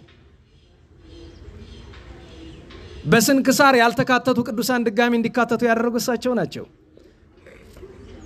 ስለዚህ የሚገርማችሁ ነገር ከታች ከጭቃሹሙ ጀምሮ እስከሳቸው እስከ ዙፋን ችሎት ድረስ የነበረውን ያስተዳደር ስርዓት ብትመለከቱ ህዝቡ እንዳይበደልባቸው በጣም ግሩም ነበር ስለዚህ ፍትርት በማቅናት ይመሰገናሉ ሌላኛው ነገራቸው ምንድነው ብዙ ሰው አይገባውም ዛሬ ጎንደር ሌላውም ሀገር ላይ ያለው ድጓው አቋቋሙ ቅዳሴው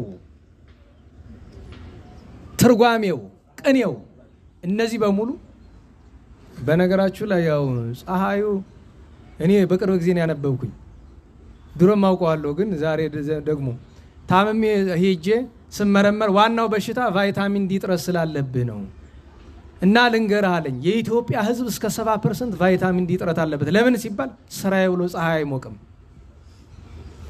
እንዲያውም ማለት ፀሐይ ስትሞቅ አውልቀህ ነው አይ እንደሱ ሳይሆንም ተው ግን እንደተሸፈንኩ ሞክረዋለሁ እና ጥሩ ነው አሁን እንደ ጥሩ ነገር ወሰዱት ለማጽናናት አይደለም በዛ ላይ ስታስቡት የጥቅምት ፀሐይ የጧት የ3 ሰዓት ፀሐይ አንገበገበነ ካላችሁ ይሄ ስንፍና ይመስለኛል አይደለም እውነቴን ስራዬ ብላችሁ ተቀበሉት እውነቴን ይገባል ግን ለማዳመጥ እየከለከላችሁ ከሄደ ወደዚህች መምጣት ትችላላችሁ ችግር የለም ለማዳመጥ ምክንያቱም የሚቀድመው ቁም ነገሩ ስለሆነ ከቁም ነገር ከከለከላችሁ ብቻ መምጣት ትችላላችሁ ይኸውላችሁ አንድ የቅኔ መምህር አንድ ቅኔ ያሳየኋቸው ይሄ ቅኔ ምን ቤት ነው አልኳቸው ቢያዩት ቢያርጉት ይሰሩት እንግዲህ የቅኔ መምህር ናቸው እያቸዋል አረኔ ምን ቤት እንደሆነ አላውቀውም አለኝ ለምን ይመስላችኋል ከአዲያም ሰገድ ኢያሱ በፊት የነበሩ መምህራን የተቀኙት ቅኔ ነው ምክንያቱም ዛሬ የምናውቀው ቅኔ ሙሉ ቤቱ የተሰራው ስርዓቱ የተሰራው በአዲያም ሰገድ ኢያሱ ነው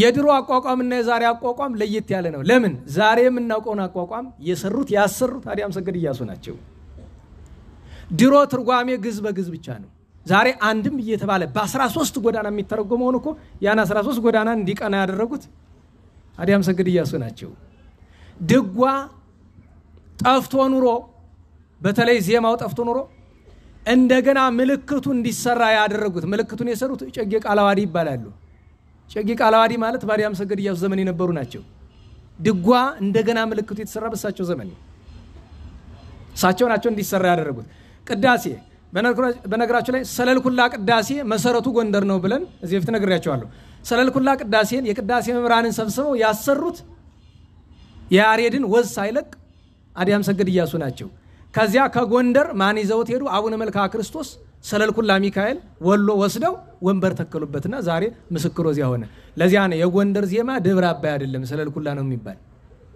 ጎንደር የዜማ የራሱ አለው በነገራችሁ ላይ ጎንደር አቋቋሙ የራሱ ድጓው ጠፍቶ ነው እንጂ የራሱ ቅኔው የራሱ ሁሉ ነገር የራሱ ነው ከጎንደር ነው ተቀድቶ ወደ መላው ኢትዮጵያ የፈሰሰ ለዚያ ነው ዛሬ በሁሉም ሙያ ዘርፍ ክርክር ሲነሳ በአዲስ አበባ ምንድነው የሚባል ጎንደር ምን ይላል በዚህ ጉዳይ ጠይቁልን ነው ይባል ዛሬ ሊቃውንቱ ስላላለቁ ማለት ነው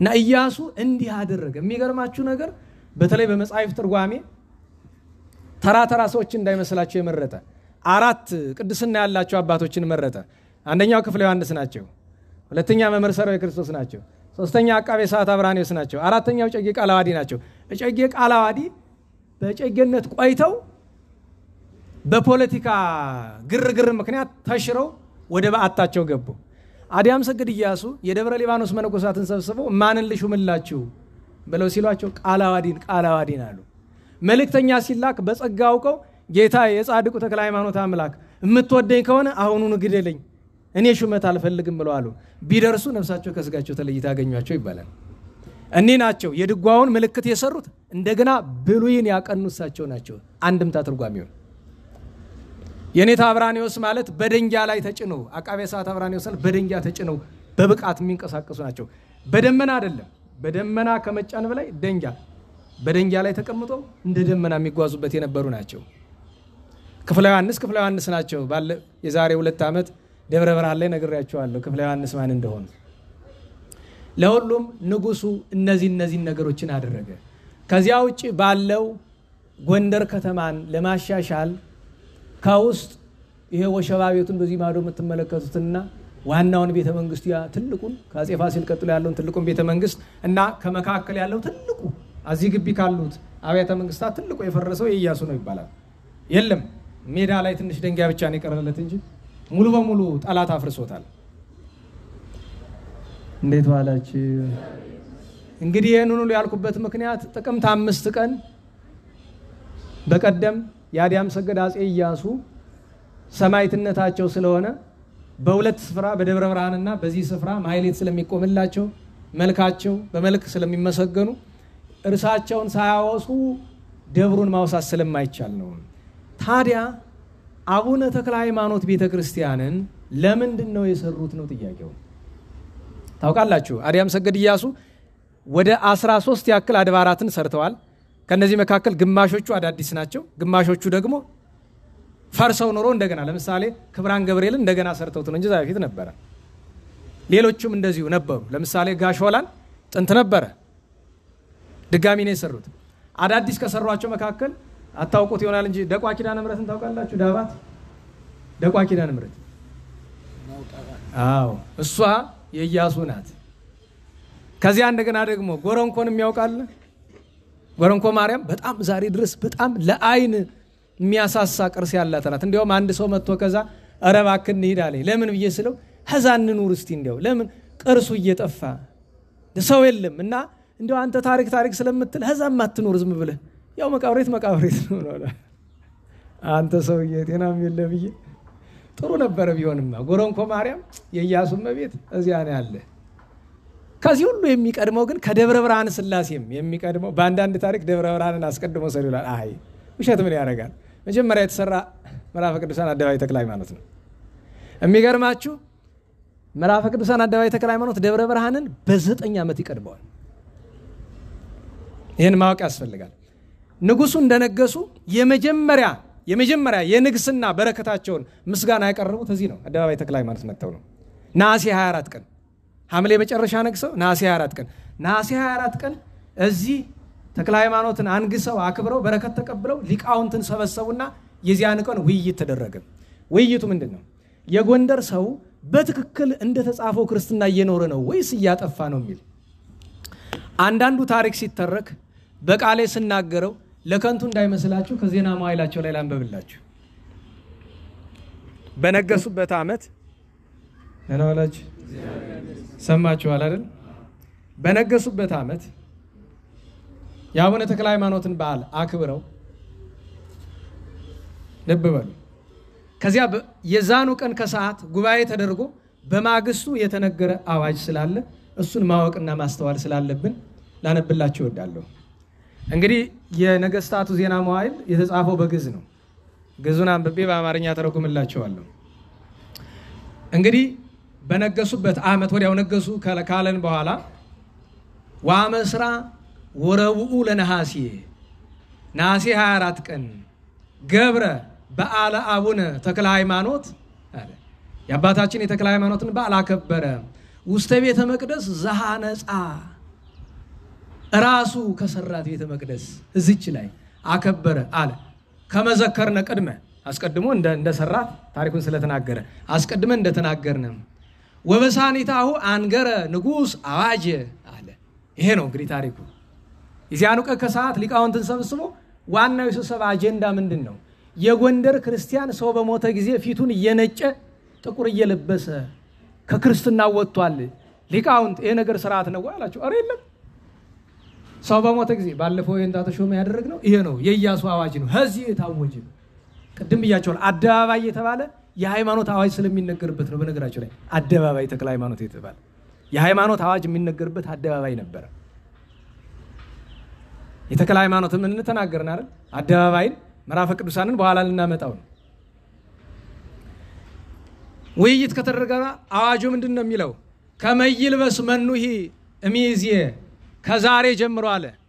የአዲያም ሰገድ አጼ ኢያሱ አዋጃቸው ከዛሬ ጀምሮ ማንኛውም ክርስቲያን እሚዜ ከመይልበስ መኑሂ ልብሰ ሐዘን ዘውቱ ከል ማንኛውም ክርስቲያን ጥቁር እንዳይለብስ በሐዘን ጊዜ። አስበው እንግዲህ ይሄንን አዋጅ ጥሰን አይደለ ዛሬ ጎንደሬ ሁሉ ጥቁር ለብሶ የሚውል ነው እኮ ነው። ይኸውልህ ኋላ ምን አለ? እመኒ ሞተ አብሁ ወመኒ ሞተት እሙ አባት እናቱ እንኳን ቢሞትበት ብሏል። ይሄ አዋጅ የተነገረ እዚህ ነው። የሚገባን ከሆነ ብዬ ይሄንን ካልነ በኋላ ደብሩን የሰሩበት ምክንያት ምንድነው?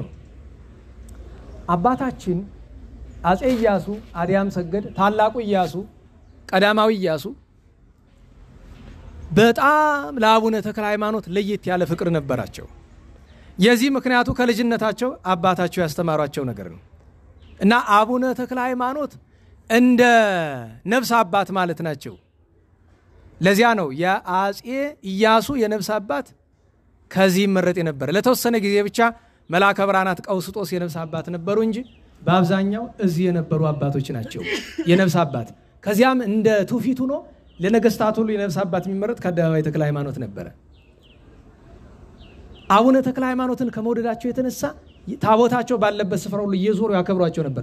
ደብረ ሊባኖስ ሄደው መነኮሳቱን ምን ላርግላችሁ፣ እዚህ አዞ ተክለ ሃይማኖት ሄደው ምን ላርግላችሁ ነው የሚሉት። የፈቀዱትን ያደርጉላቸው ነበር። ደብሩን ሲሰሩ ታቦቱን ሲያስገቡ የቀድሞ ነገስታት በዓል ጠብቀው አይደለም የሚያስገቡ። ብዙ ሰው ይሄ ደብር ቅዳሴ ቤት የተከበረ ህዳር 30 አይገጣጠም በክብረ በዓል ጋር። ደብረ ብርሃን ቅዳሴ ቤቱ ጥር 7 ነው ይባላል። ውሸት ነው፣ ጥር 26 ነው። ለ7 አሸጋሽገውት ነው። ካልቀረ ወደ በዓል ይምጣ ነው እንጂ አሁን የበዓታ ቅዳሴ ቤቷ መቼ ነው ይባል ተገረማላችሁ። የካቲት 30 ነው። የነ አቡነ አምሃ ጊዮርጊስ ሰማዕትነታቸው ጥቅምት 16 ነው። አቡነ አምሃ ጊዮርጊስ፣ አቡነ ጽጌ ድንግል የአንኮድብና የደብረ መጊናዎቹ። በጎንደር ግን በዓላቸውን አዲያም ሰግድ ኢያሱ ያከብሩት የነበር የካቲት 7 ነው፣ በፍልሰታቸው ቀን ማለት ነው። እና የዚህ ደብር ቅዳሴ ቤቱ ዜና መዋዕሉ የሚለው ህዳር 30 ቀን ነው ቅዳሴ ቤቱ። ለምን ቢባል በዓል ጠብቆ ለማክበር ለዘመቻ አይመቻቸውም። እነሱ ያስገቡትና በገጠማቸው ቀን ኋላ ክብረ በዓሉን ጠብቀው ያከብሩታል። ቅዳሴ ቤቱ በዚህ ቀን ይከበር ግን አይሉ፣ ምክንያቱም መደበኛ የራሱ ክብረ በዓል ስላለው ማለት ነው። ታዲያ አዲያም ሰገድ ኢያሱ ከነገሱ በኋላ አንድ ጊዜ በዘመቻ ትናንት ለነበራችሁ ልጆች የነገርኳችሁ ይመስለኛል። ለነገሩ ስለግለሰብ ነው።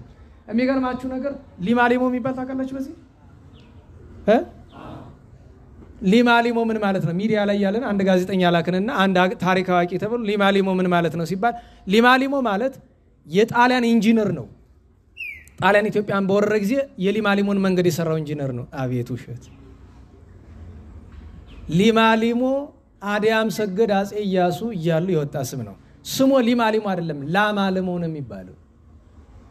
ላማልሞ ምን እንደሆነ ድረስበት አንተ ከፈለክ። ያው ዜና መዋዕሉ ላይ አነብልሃለሁ አለ። በላማልሞ አድርጎ ወርዶ የላማልሞን መንገድ አስጠርጎ ድብ ባህር ደረሰ ይላል። ሊማሊሞ ቀጥሎ ማን ያለ? ድብ ባህር። የት ለመሄድ ነው? አክሱም። አክሱም ሄዶ ወዲህ ሽሬ ደብረ አባይን ገዳሙን አሳንጾ አክሱም ገባና መኳንንቱ፣ መሳፍንቱ፣ ወይዛዝርቱ፣ ሊቃውንቱ ከበሮ እየመቱ እያመሰገኑ ተቀበሉት፣ መረቃቸው። ከዚያ ቅዳሴ ለማስቀደስ ፈለገ። አስቀድሞ ግን ታቦተ ጽዮን ያለችበትን ስፍራ አሳዩኝ አላቸው።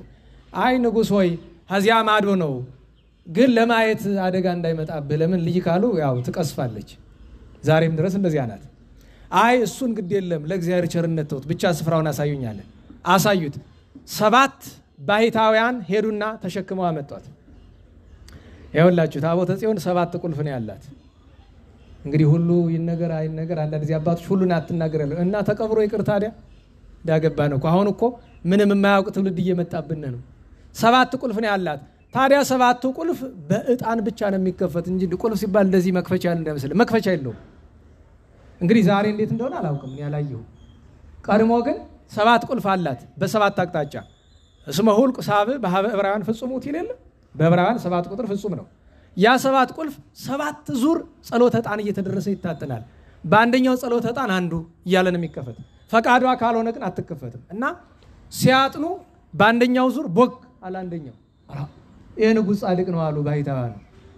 6 ዙር አጥነው 6ቱ ተከፈተ። 7ኛውን ግን ቢያረጉት ይሰሩትም ቢያለ ሄደው ለንጉሱ ነገሩት። 7ኛውን ለኔ ተውት አላቸው። ለምን ብሎ ሲሉት ሄዶ የሰማይ ምድር ንግስት እመቤቴ ወይ ብሎ ድፍት ብሎ በፊቷ ቦግ ብሎ 7ኛው ተከፈተ። ከነገስታት ውስጥ ታቦተ ጽዮንን ባይኑ ያየ ብቸኛ ንጉስ አዲያም ሰገድ አጼ ኢያሱ ነው። ለምን? ስለ ንጽህናው ስለ በጎነቱ ነው። የሚገርማችሁ ነገር አጼ ዮሐንስ 4ኛ በጣም ደግ ንጉስ ነበሩ። ሰማይቱ ማለት ናቸው። መተማ የሞቱት ዛሬ ትግሬ እያልክ እንደምትሰደባቸው አይደሉም። አጼ ዮሐንስ 4ኛ ለጎንደርን የተሰውላት። አንተ ደንቆሮ አስተውለው፣ አትስደባቸው። ነገስታትን አትሳደብ። ጥፋት ካላቸው በትክክል ይሄ ብለ ለትምህርት በሚሆን መንገድ ነው እንጂ እሳቸው ትግሬ ናቸው እንዲህ አድርገው ምናምን ተው ግድ የለም። ተው የሶስት ነካ ያንተ ይነካባል። የሶስት ነካ ያንተን አጼ ቴዎድሮስ የሰሩትን ግፍ ሁሉ ይዘረዘርብህና ቴዎድሮስ ተዋረደብኝ ብለው እንዳትል። ሁሉም ነገስታት በጎ ሰርተዋል፣ ያጠፉትንም አጥፍተዋል። መላእክት እኮ አልነበሩም፣ ሰዎች ናቸው። መላእክት አይደለም የነበሩ ሰዎች ናቸው። የበለጠ ቅድስና ያላቸው እንደ አዲያም ሰገድ ኢያሱ ያሉ ግን ይደነቃሉ። እና አፄ ዮሐንስ አራተኛ ለማየት ፈልገው ያው ተግሳጽ ደረሰባቸው፣ ሳያዩ ተመለሱ። ኋላ አንድ የካቶሊክ ቄስ መጣና ጦር መሳሪያ ፈልጌ ከአውሮፓ ገዝተህ አምጣልኝ አሉት። አይ የለም አላቸው። ምን ፈልገ ነው የለም የምትለኝ አሉት። ታቦተ ጽዮንን ያሳዩኝና በነፃ ላምጣልዎት አላቸው። ኋላ መኳንንቱ መከሩና ችግር የለውም እንፍቀድለት፣ ግን መጀመሪያ መሳሪያውን ያምጣው። ለምን? ስለምትደፋው መጀመሪያ ያምጣው። እሱ ደግሞ ድርቅ አለ። ደብዳቤው ይሄው ማይተም ውል እንውሰድ፣ ግን መጀመሪያ ማየት ፈልጋለሁ። ኋላ እምቢ ትልኛላችሁ አላ እዛው እንግዲህ ያረጋችሁን ታርገ ብሎ ሄደ። ተመልሶ እሳቸው እንግዲህ መቀሌ ነው ቤተ መንግስታቸው። ተመልሶ መጣ። አያት? አዎ አየኋት። በጣም ይገርማል። አዎ አየኋት አለች። በሸቃቸው ሄደው እመቤታችን ቤተ ክርስቲያን አንቺ እኛ ላይ ነው እንዴ ጉልበትሽ? እኛ ኢትዮጵያውያን ምናምን ይሳና ይሄ ካቶሊክ እንዴት ያለች? ተበሳጭተው ሰራዊት አስከትተው ይሄዳሉ አክሱም። ባይታዊውን ጠርተው አንቱ ይሄ ካቶሊክ ያያት እኛ ማየት ለምን ያቅተናል ብለው ሲሉ ጃን ሆይ ቀስ ይበሉ አላያትም አይቻለሁ ብሎኝ አራ ሀዚያው ታቦተ ሚካኤል ጎን የሚቀመጥ ነበር። እሱን አውጥተን አሳይተን ነው አላያትም። የእሱ ፍላጎት ከሚቀርብለን ነው ሌላ ታቦትን ያሳየው ነው፣ እሷን አይደለም። ሞኝ ስለሆነ ግን እሷን ያየ መስሎት ይሆናል። ለምን ያ ታቦተ ሚካኤል በጣም ጥንታዊ ብዙ ታሪክ ያለው ልክ እንደ ታቦተ ጽዮን በትልቅ ነገር ለብቻው የሚቀመጥ ነገር ነው፣ ጥንት የነበረ። አፄ ኢያሱ ያንን ካደረጉ በኋላ ከታቦተ ጽዮን ፊት ወድቀው እመቤቴ ሆይ ዛሬ አግኝቼሻለሁ፣ ድጋሚ እመጣለሁ፣ አደራሽን ድጋሚ ለደጅሽ አብቅኝ ብሎ ተስሎ መጣ። ድጋሚ ሁለተኛ ሄደ። ግን ምን ሊያደርግ ነው? ይዟት ሊመጣ ልክ ታቦተ ጽዮን ላይ ሲቀርብ ያን ጊዜ ያልተደረገ ነገር አውሎ ንፋስ መጥቶ ከተማዋን አናወጣት። አለቀሰ። በድያለሁ ሲል መልአከ እግዚአብሔር ለካ ከፊት ለፊት ኖረን አይዞህ አታልቅስ፣ በድለህ አይደለም፣ ነገር ግን ልትወስድ ስላሰብክ ፈቃዷ እንዳልሆነ ልትገልጥልህ ነው እንጂ አልበደልክም። ይልቅስ የሥላሴን ቤተክርስቲያን አንጽ ተብሎ መጣ። ደብረ ብርሃን ወርዶ ንጉስ ሲሆን በሺህ ወቄት በ2000 የሚለው አሉ። ደብረ ብርሃን የሚለውን ስምና አፄ ዘርዓ ያዕቆብ ሁለት እሱ እንደሚመጣ አውቀው ከ300 ዓመት በፊት አፄ ዘርዓ ያዕቆብ ሁለት የሥላሴ ታቦትን አስቀምጠው ነበር። አንዱን ሰጡት፣ ይዞ መጣ። ደብረ ብርሃን ተሰራ። ያ ሌላ ታሪክ ነው። የሰማችሁ ነው። እንግዲህ ወደ መጨረሻው እንምጣ። ይሄ ደብር ከታነጸ በኋላ ቅድም የመጀመሪያው የዚህ ደብር አስተዳዳሪ ቄስ አፄ ማን ነበሩ አልኩኝ? አለቃ ማን? አራት ቋጥሩም ማለት ነው። አሁን ቄስ አፄ ዘወልድ በሉ እስቲ። አረ በደንብ በሉ። ዛው ዘወልድ ይባላል። እሳቸው 4 ዓመት እንደዛ አካባቢ ነው ቆዩ። ወዲያው ነው ያረፉ። ጻድቅ ነበሩ። በእሳቸው ማን ተተኩ? ቀጥሎ አዲያም ሰገድ እያሉ አሁንም ቄስ አፄ ዮሐንስ ይባላሉ። ሊቅ የደብሩ አስተዳዳሪ ነበሩ። እንደገና እሳቸውም አፄ አዲያም ሰገድ እያሉ አሁንም አረፉ። የመጨረሻው አፄ አዲያም ሰገድ ኢያሱ ልጃቸው ሲገላቸው ጨቅላ መንዞ ደሴት ላይ የነበሩት የዚህ ደብር አስተዳዳሪ ቄስ አፄ ሚካኤል ይባላሉ። እንግዲህ በዜና ሙያል አዚ የተረፈውን እሳቸው ናቸው የሚያውቁት፣ የደብሩ ሰዎች ናቸው የሚያውቁት። እንግዲህ ታዲያ የመጨረሻ ልትነግረን የፈለክ ነገር ምንድነው ካላችሁ ይሄ ደብር ሌላ ለየት ያለ ታሪክ አለው ብዬ ትናንት ጥቆማ ሰጥቻችኋለሁ። ይሄውም ንጉሱ የመጀመሪያው ህልማቸው ታቦተ ጽዮንን ማምጣት ነበር፣ አልተሳካላቸው፣ ፈቃድ እግዚአብሔር አልሆነም። ሁለተኛው ምናልባት መስቀሉንም ነበር፣ እሱም አልሆነም። ሶስተኛው ለምን ከተማዋ እንድትባረክላቸው ይፈልጋሉ። እንዲህ ጎንደር ሲባል እኮ ታውቃላችሁ፣ እዚህ በፊት አልነገርኳችሁ? ጎንደር እኮ ላደለው እንኳን አድባራቱ አሁን እኛ እዚህ ጫማ ለብሰን ቆመናል፣ ነውር እኮ ነው።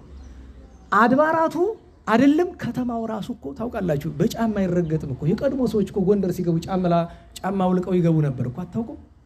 ጫማ ማውለቂያ 9 ቦታዎች ነበሩ ጎንደር እኮ። ከዚያ በኋላ የለም። ከዚያ በኋላ ያለው እንደ ገዳም ነው የሚቆጠር። እንደዚህ እንድትሆን ያደረጉ እነ ፋሲል ነው ዮሐንስ እነ ኢያሱ ናቸው። በተለይ አዲያም ሰገድ ኢያሱ የውጭ ግንኙነት ነበራቸው። አፄ ፋሲልና አፄ ዮሐንስ የውጭ ሰዎችን አንፈልግ፣ እሳቸው የውጭ ግንኙነት ስለነበራቸው አንድ ከአርማንያ ሀገር ፈረንጅ ሲመጣ አንድ ስራ ልስጥ አሉት። መነኩሴ ነው። ምን አላቸው? የአባታችን የውስጣቴዎስን ክቡር ስጋ አምጣልኝ ከአርማን ያሉት። ይዞት መጣ።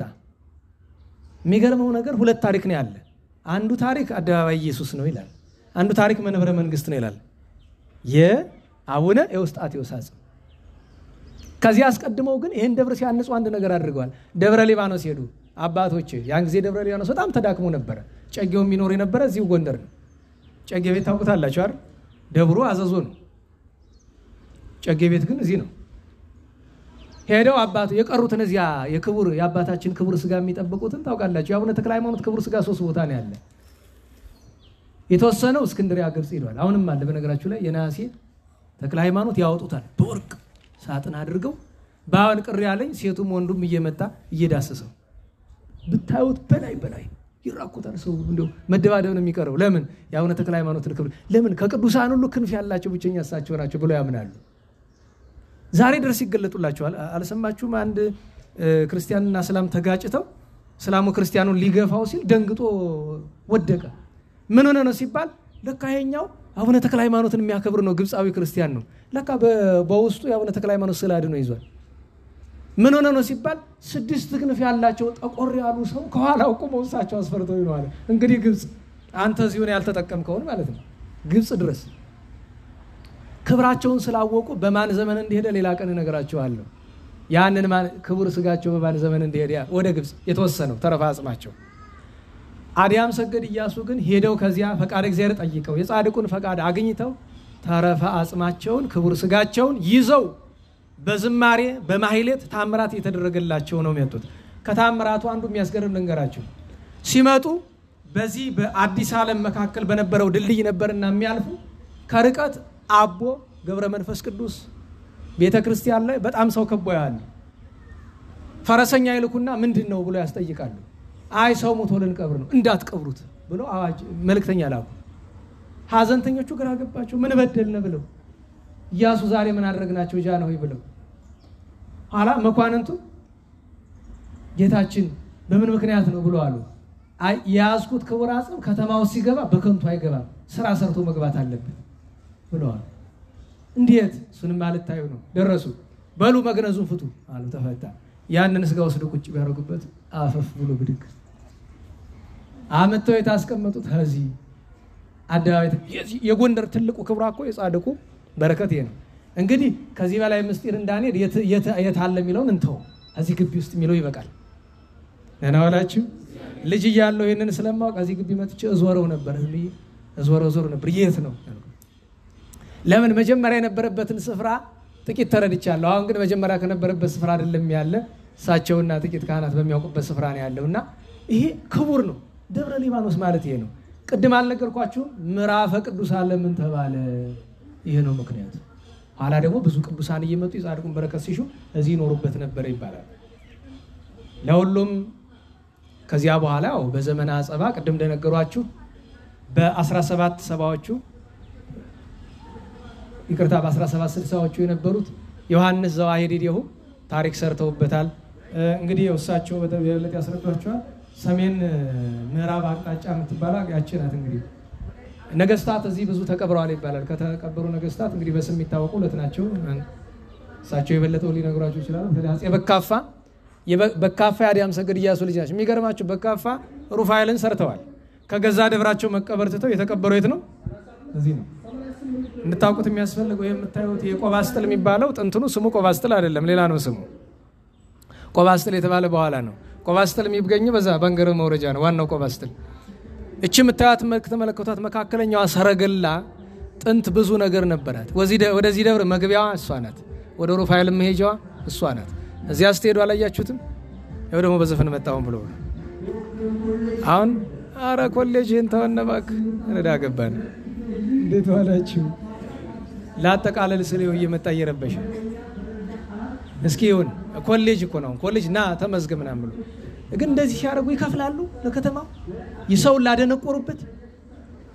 በሚዲያ መጥተው ማስታወቂያ ለመናገርስ እናስከፍላቸው ነበር ብዬ ነው። ለሚዲያ ላለመክፈል እኮ ነው። ከተማ አስተዳደሩ ንገሯቸው ማስከፈል አለባቸው። የከተማ ሞንታርቦ የሚለፈልፈው ይክፈል። ቢያንስ እኛ መደንቆራችን ካልቀረ ለከተማዋ ይክፈል። እና ለሁሉም ይሄ ቅዱስ ስፍራ እንዲህ ያለ ብዙ ታሪክ የነበረው ነው። አስረዝም ያለሁኝ ግን እንዴት ይሆናል? በአመት አንድ ቀን የሚደረግ ነገር ስለሆነ ነው።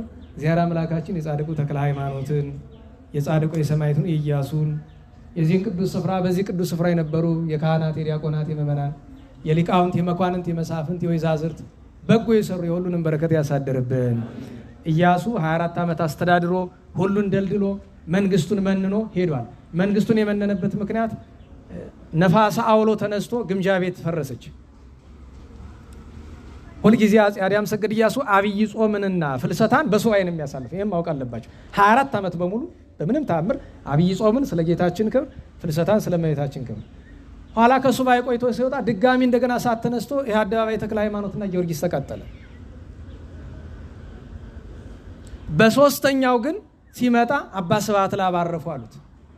አባ ስብሐት ለአብ በመጨረሻው ዘመን ከማረፉ በፊት የነፍስ አባቱ ነበሩ። ሊቁ አባ ስብሐት ለአብ መልካ ሥላሴን ስብሐት ለአብ የሚለውን ምስጋና የደረሱ 14 ቅዳሴያትን የተረጎሙ ሊቅ ናቸው። ኋላ አይ ጌታዬ ምን እያልከኝ ነው? በዚህ አደጋው ከፋ፣ በዚህ እንዲሆነ ብሎ ደብረ ብርሃን ካሉት ከ12ቱ መካነ ሱባኤዎች በአንዱ መካነ ሱባኤ የእሱ የጸሎት ስፍራ ነበረች። ገባ። ስሉስ ቅዱስ ምን ላድርግ? እኔስ ይህን ዓለም ሳየው ከንቱ ነው ልተወዳለሁ ብሎ ቢል በራእይ 3 አረጋውያን መጥተው ወዳጃችን ፈቃዳችን ነው፣ መንግስቱ ይበቃል፣ ሂድ መንን፣ ነገር ግን በሰላም አትሞትም፣ ከትሩፋት ወገን ጥቂት የቀረሃልና በሰማዕትነት ይፈጸምልሃል። አይ ካላችሁስ ደግ ብሎ ወረደ። የት? ጨቅላ መንዞ መቅደሰ ገላውዲዮስ የሚባል በጣና ቂርቆስ ልፍ ብሎ ነው የምታገኙት ስፍራው። ከጣና ቂርቆስ ወዲህ እዚያ ሄዶ ሱባኤ ገብቶ ልብሰ መንግስቱን አውልቆ አክሊለ መንግስቱን እዚህ ትቶ ወገቡን በሰንሰለት በእሾህ ልብ ብላችሁ ያዙ፣ በእሾህ በሰንሰለት ታጥቆ ሲጾም ሲጸልይ አንድ የተረገመ ልጅ ነበረው።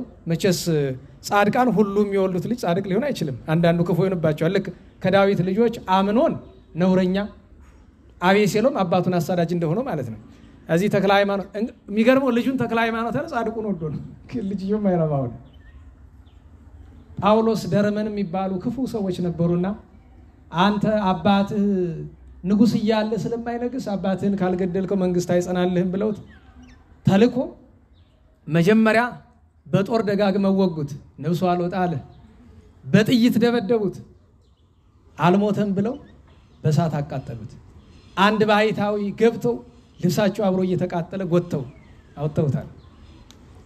ይህንን ደብር በዕፀ ወቄድሮስ ያነጸ፣ ጎንደርን ያስጌጠ፣ ደብረ ብርሃንን የሰራ፣ ኢትዮጵያን ያስከበረ ገናናው አፄ ኢያሱ በጦር ተወግቶ በጥይት ተደብድቦ በእሳት ተቃጠለ። ያውም በገዛ ልጁ ሰማዕትነት ተቀበለ። ስሉስ ቅዱስ እንደተናገሩት ማለት ነው። ይሄ ነው መጨረሻው።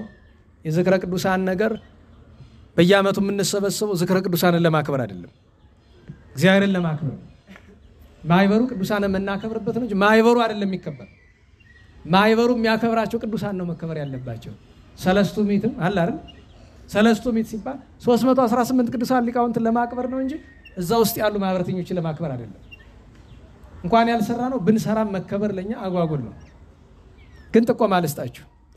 እኛ በዝክረ ቅዱሳን ውስጥ ለምንሰራው ስራ፣ በሰለስቱ ምዕት ውስጥ ለምንሰራው ስራ እኔ የምናገረውን ነገር መለኪያ አታድርጉት። እኔ የምናገረው አባቶቼ በል ያሉኝን መጻሕፍት የነገሩኝን ሐቅ እናገራለሁ። በዚያ የሚከፋው ሰው ካለ ማህበሩን ተውትና ጠብ ከፈለጋችሁ ከኔ ጋር ተጣሉ። ከኔም ጋር መጣላትማ አይረባችሁ። ስለዚህ ያለው አማራጭ ምንድነው? እኛ የምንሰራው ገዳማት በረሃብ እንዳይፈቱ የምንሰራው ስራ ቀላል አይደለም። እኛ ስለሰራ ነው አይደለም። የስራውን ቀላል እንዳልሆነ ማወቅ ከፈለጋችሁ ክረምት ላይ እህል መስፈር አቆምነ። 7 ገዳም ተበትኗል። አንድ ስፍራ ብቻ አንድ አካባቢ ብቻ 7 ገዳም ክረምት ላይ ስላቆምነ ቀላል እንዳይመስል ብዬ ነው። እዚህ ከተማ ተሰብስበህ ህንጻ እያፈረስክ እንደምትሰራው እንዳይመስል። ሁለተኛ ነገር የአብነት ትምህርት ላይ፣ ሶስተኛ ነገር ቢቻል በዚህ በ2018 መሰራት ያለበት ነገር ከተማ ውስጥ ያሉ በረሃብ ምክንያት ሃይማኖታቸውን የሚለውጡ ገላቸውን የሚሸጡ እህቶች እናቶቻችን ላይ መሰራት አለበት። እባካችሁ እስኪ አስቡበትና ይሰራ፣ ይሞከር። ጎንደር እንድታውቁት የሚያስፈልገው ነገር ከዚህ በፊት በድርቦች ጊዜ ተመክሮ ካህኑ አይሰማ፣ መምህራኑ አይሰሙ፣ ህዝቡ አልሰማ አለ። ተመክሮ እምቢ ሲሉ መጨረሻ ላይ የዋልድባ አባቶች መከሩ፣ የሞጊና መከሩ፣ የአንኮድብ መከሩ፣ የጎንዶች መከሩ። የመጨረሻው መልእክተኛ ግን የተላከ ከማን ነው? ከማኅበረ ሥላሴ ነው። ከማኅበረ ሥላሴ መጡ ባይታዊ ንስሐ ግቡ አይደለም፣ አንዲት ቃል ነው የተናገሩ። አደባባይ ወጥተው እዚህ ጎንደር መጣልህ ባንጃ መግቢያህን እንጃ ብለው ሄዱ። ባንጃ ማለት ጎንደርን እስከ መሰረቷ የፈነቀላት የሱዳን ጦር ሰራዊት መሪ ስም ነው እንድታውቁት። አሁንም ያ ባንጃ ዝግጅቱን ጨርሶ እየጠበቀ ነው። ዛሬ እዚህ ያደስከውን ነገር ነገ መልሰህ ላታየው ትችላለህ። ዛሬ የምትሰራው ቤተክርስቲያን መቼ እንደሚጠፋ አታውቀውም። ለምን? አመፀኛው በዝቷል። እዚህ ከተማ ውስጥ አመፀኛው በዝቷል። ህሊና ቢሱ በዝቷል። ካህኑ ካህን አይደለ፣ ዲያቆኑ ዲያቆን አይደለ፣ መነኩሴው አዲያም ሰግድ ኢያሱ አንድ ጊዜ አዋጅ አስነገሩ። መነኩሴው ከከተማ ይወጣልኛል። ደህና ዋላችሁ። ጎንደር ውስጥ የመነኮሳት መኖሪያ ራሳቸውን የቻሉ አሉ። የታጠሩ ከህዝቡ ጋር እንዳይቀላቀሉ የሚያደርግ ከቤተ መንግስት ሲገቡ አሁን ለምሳሌ በዚህ ተዝካሮ በር አለ፣ በዚህ አደናገር አለ፣ እልፍ ብሎ ኳሊበር አለ፣ እልፍ ብሎ ይሄ ሚልታ የሚነፉት የሚገቡበት በር አለ። ከዚህ አልፍ ብሎ በነገራችሁ ላይ ይሄ የአዛዥ ጠቋሪ ርስት ነው እንድታውቁት። ደግሞ ታሪክ ይሄ የአዛዥ ጥቁሬ አዛዥ ጠቋሪ ልታል የሱ ርስት ነው። እሱ ነው ርስቱን ሰጥቶ እዚህ ላይ ተሰራ። ግን አዛዥ ጠቋሪ በሩ የሚገባ በዚህ አይደለም፣ በታች ነው የሚገባ። የጠቋሪ በሩ በታች ነው ያለው። እንዴት ዋላችሁ? እንዴት ዋላችሁ? የሚገርማችሁ በጀርባ ስትሄዱ መስቀል አደባባይን አልፋችሁ ወደ ግምጃ ቤት ስትሄዱ በውስጥ ሸሸግ ያለች ወደ ውስጥ ያለች በር አለች አይደለም? ርግብ በር ትባላለች። ርግብ በር መነኮሳት በዛች ብቻ ነው የሚገቡ። በዚያ ከገቡ በኋላ ደግሞ አስቄጥስ በር የምትባላለች፣ መነኮሳት ብቻ የሚገቡባት ከሌላው ሰው ጋር እንዳይገናኙ። እና ምን አሉ? መነኩሴ ሁሉ አዋጅ ነግሬብሃለሁ፣ ድጋሚ እስከምጠራ ከከተማ ውጣልኛል። አስወጥተውት ያውቃሉ። እንደዚህ ረብሻቸው እዚህ ተቀምጦ የሃይማኖት ክርክር እያነሳ ምን እያለ እንደዚህ ዘመን እንደመናፈቁ ማለት ነው። ደህና ዋላችሁ። ኋላ ግን በሃይማኖት ክርክር ተዋሂዶ ስትጸና ቅባት ሲወገዝ መነኮሳት ከሊቃውንቱ መነኮሳት የተወሰኑት ተጠርቶ መጥተው ነበር። እና አለቃ ኒቆላዎስ እና አለቃ ወልደ ማርያም ሁሉ ከጣና ተጠርተው ነበር ኋላ ሰማዕትነት የተቀበሉት። እና ይውላችሁ እባካችሁ ስለ ነገዋ ሀገራችን፣ ስለ ነገዋ ከተማችን፣ ስለ ነገዋ ቤተክርስቲያን እናስብ። የነገዋን ቤተክርስቲያን ህንጻ በመስራት አናቆማትም። አሁን የዚህ ደብር አማራጭ ማጣት ነው። ሁለተኛ ነገር ደግሞ አሰራሩ ቅርስ ጠብቆ ነው የሚሰራ። አሁን የምነግራችሁ የመጨረሻ መልእክት ይሄ ነው። ይሄ ደብር እንዲሰራ እርሳቸውም አሉ፣ አስተዳዳሪ ናቸው። ቅርሱን የሚቆጣጠሩት ስማቸውን ልጠራላችሁ ይችላል። እዚህ ውስጥ ያሉ ትልልቅ ሰዎች አሉ ቅርሱን የሚቆጣጠሩ። ምክንያቱም የአፄ ፋሲል አካል ነው። የአፄ ፋሲል ቅርስ አካል ነው። ቅርሱን ጠብቆ ስርዓቱን ጠብቆ የሚሰራ ስለሆነ በዚህ እንስማማ። ለምን? ታሪክ እንዳይጠፋ። አሁን ይሄ የሚሰራው ታሪክ እንዳይጠፋ ነው። ሌላው ግን ታሪክ ነው እያጠፋ ያለ። የሚሰራው ቤተክርስቲያን እንኳን ምንም ቤተክርስቲያን አይመስልም እኮ። አሁን እየተሰራ ያለው ቤተክርስቲያን ተመልከቱት። ምንም የዚህ የአደባባይ ኢየሱስን ዲዛይኑን ተመልከቱት። ምንም እኮ ቤተክርስቲያን አይደለም። አውሮፓ ውስጥ ያለ አንድ ጴንጤ ቸርች ነው የሚመስለው እኮ እናውቀዋለን። ከዲዛይን ብሶ እንኳን አሁን የዚህን ዲዛይን አይታችሁት ይሆናል አለ መሰለኝ ተለጥፎ። ያው እዚያ የተመልከቱት ይሄ አይደለም እቺ አይደለችም ቤተክርስቲያናችን በቃ። ስለዚህ አደባባይ መራፈ ቅዱሳን አቡነ ተክለ ሃይማኖት ወአቡነ ገሪማ ወካህናተ ሰማይ ቤተክርስቲያን ይሰራል። በዚህ እንስማማለን። ቅርስ ስለሆነ ቅርስ ጥበቃ ስለሆነ ማለት ነው። ለሁሉም እግዚአብሔር መድኃኔዓለም አገሩን፣ ደብሩን፣ ማህበሩን፣ ካህናቱን ይጠብቅልን፣ ሰላሙን ቸርነቱን ያደርግልን። እንግዲህ በሚቀጥለው ረቡዕ ቀሪ ነገሮችን እዚያው ጉባኤ ላይ እንነጋገራለን። ለአሁን እኔ በዚህ በኩል ጨርስ ወደ የኔታ አስተላልፋለሁኝ። ስብሐት ለእግዚአብሔር ልዑል ወለወላዲቱ ድንግል ወለመስቀሉ ክቡር ዕፀ ሣህል አሜን። ቃለ ሕይወት ያሰማልን፣ መንግሥተ ሰማያት ያወርስልን። አሜን። ለእኛም የምንሰማበት አይምሮ እግዚአብሔር ሰጥቶን ለበረከት እንድንበቃ ያደርግልን።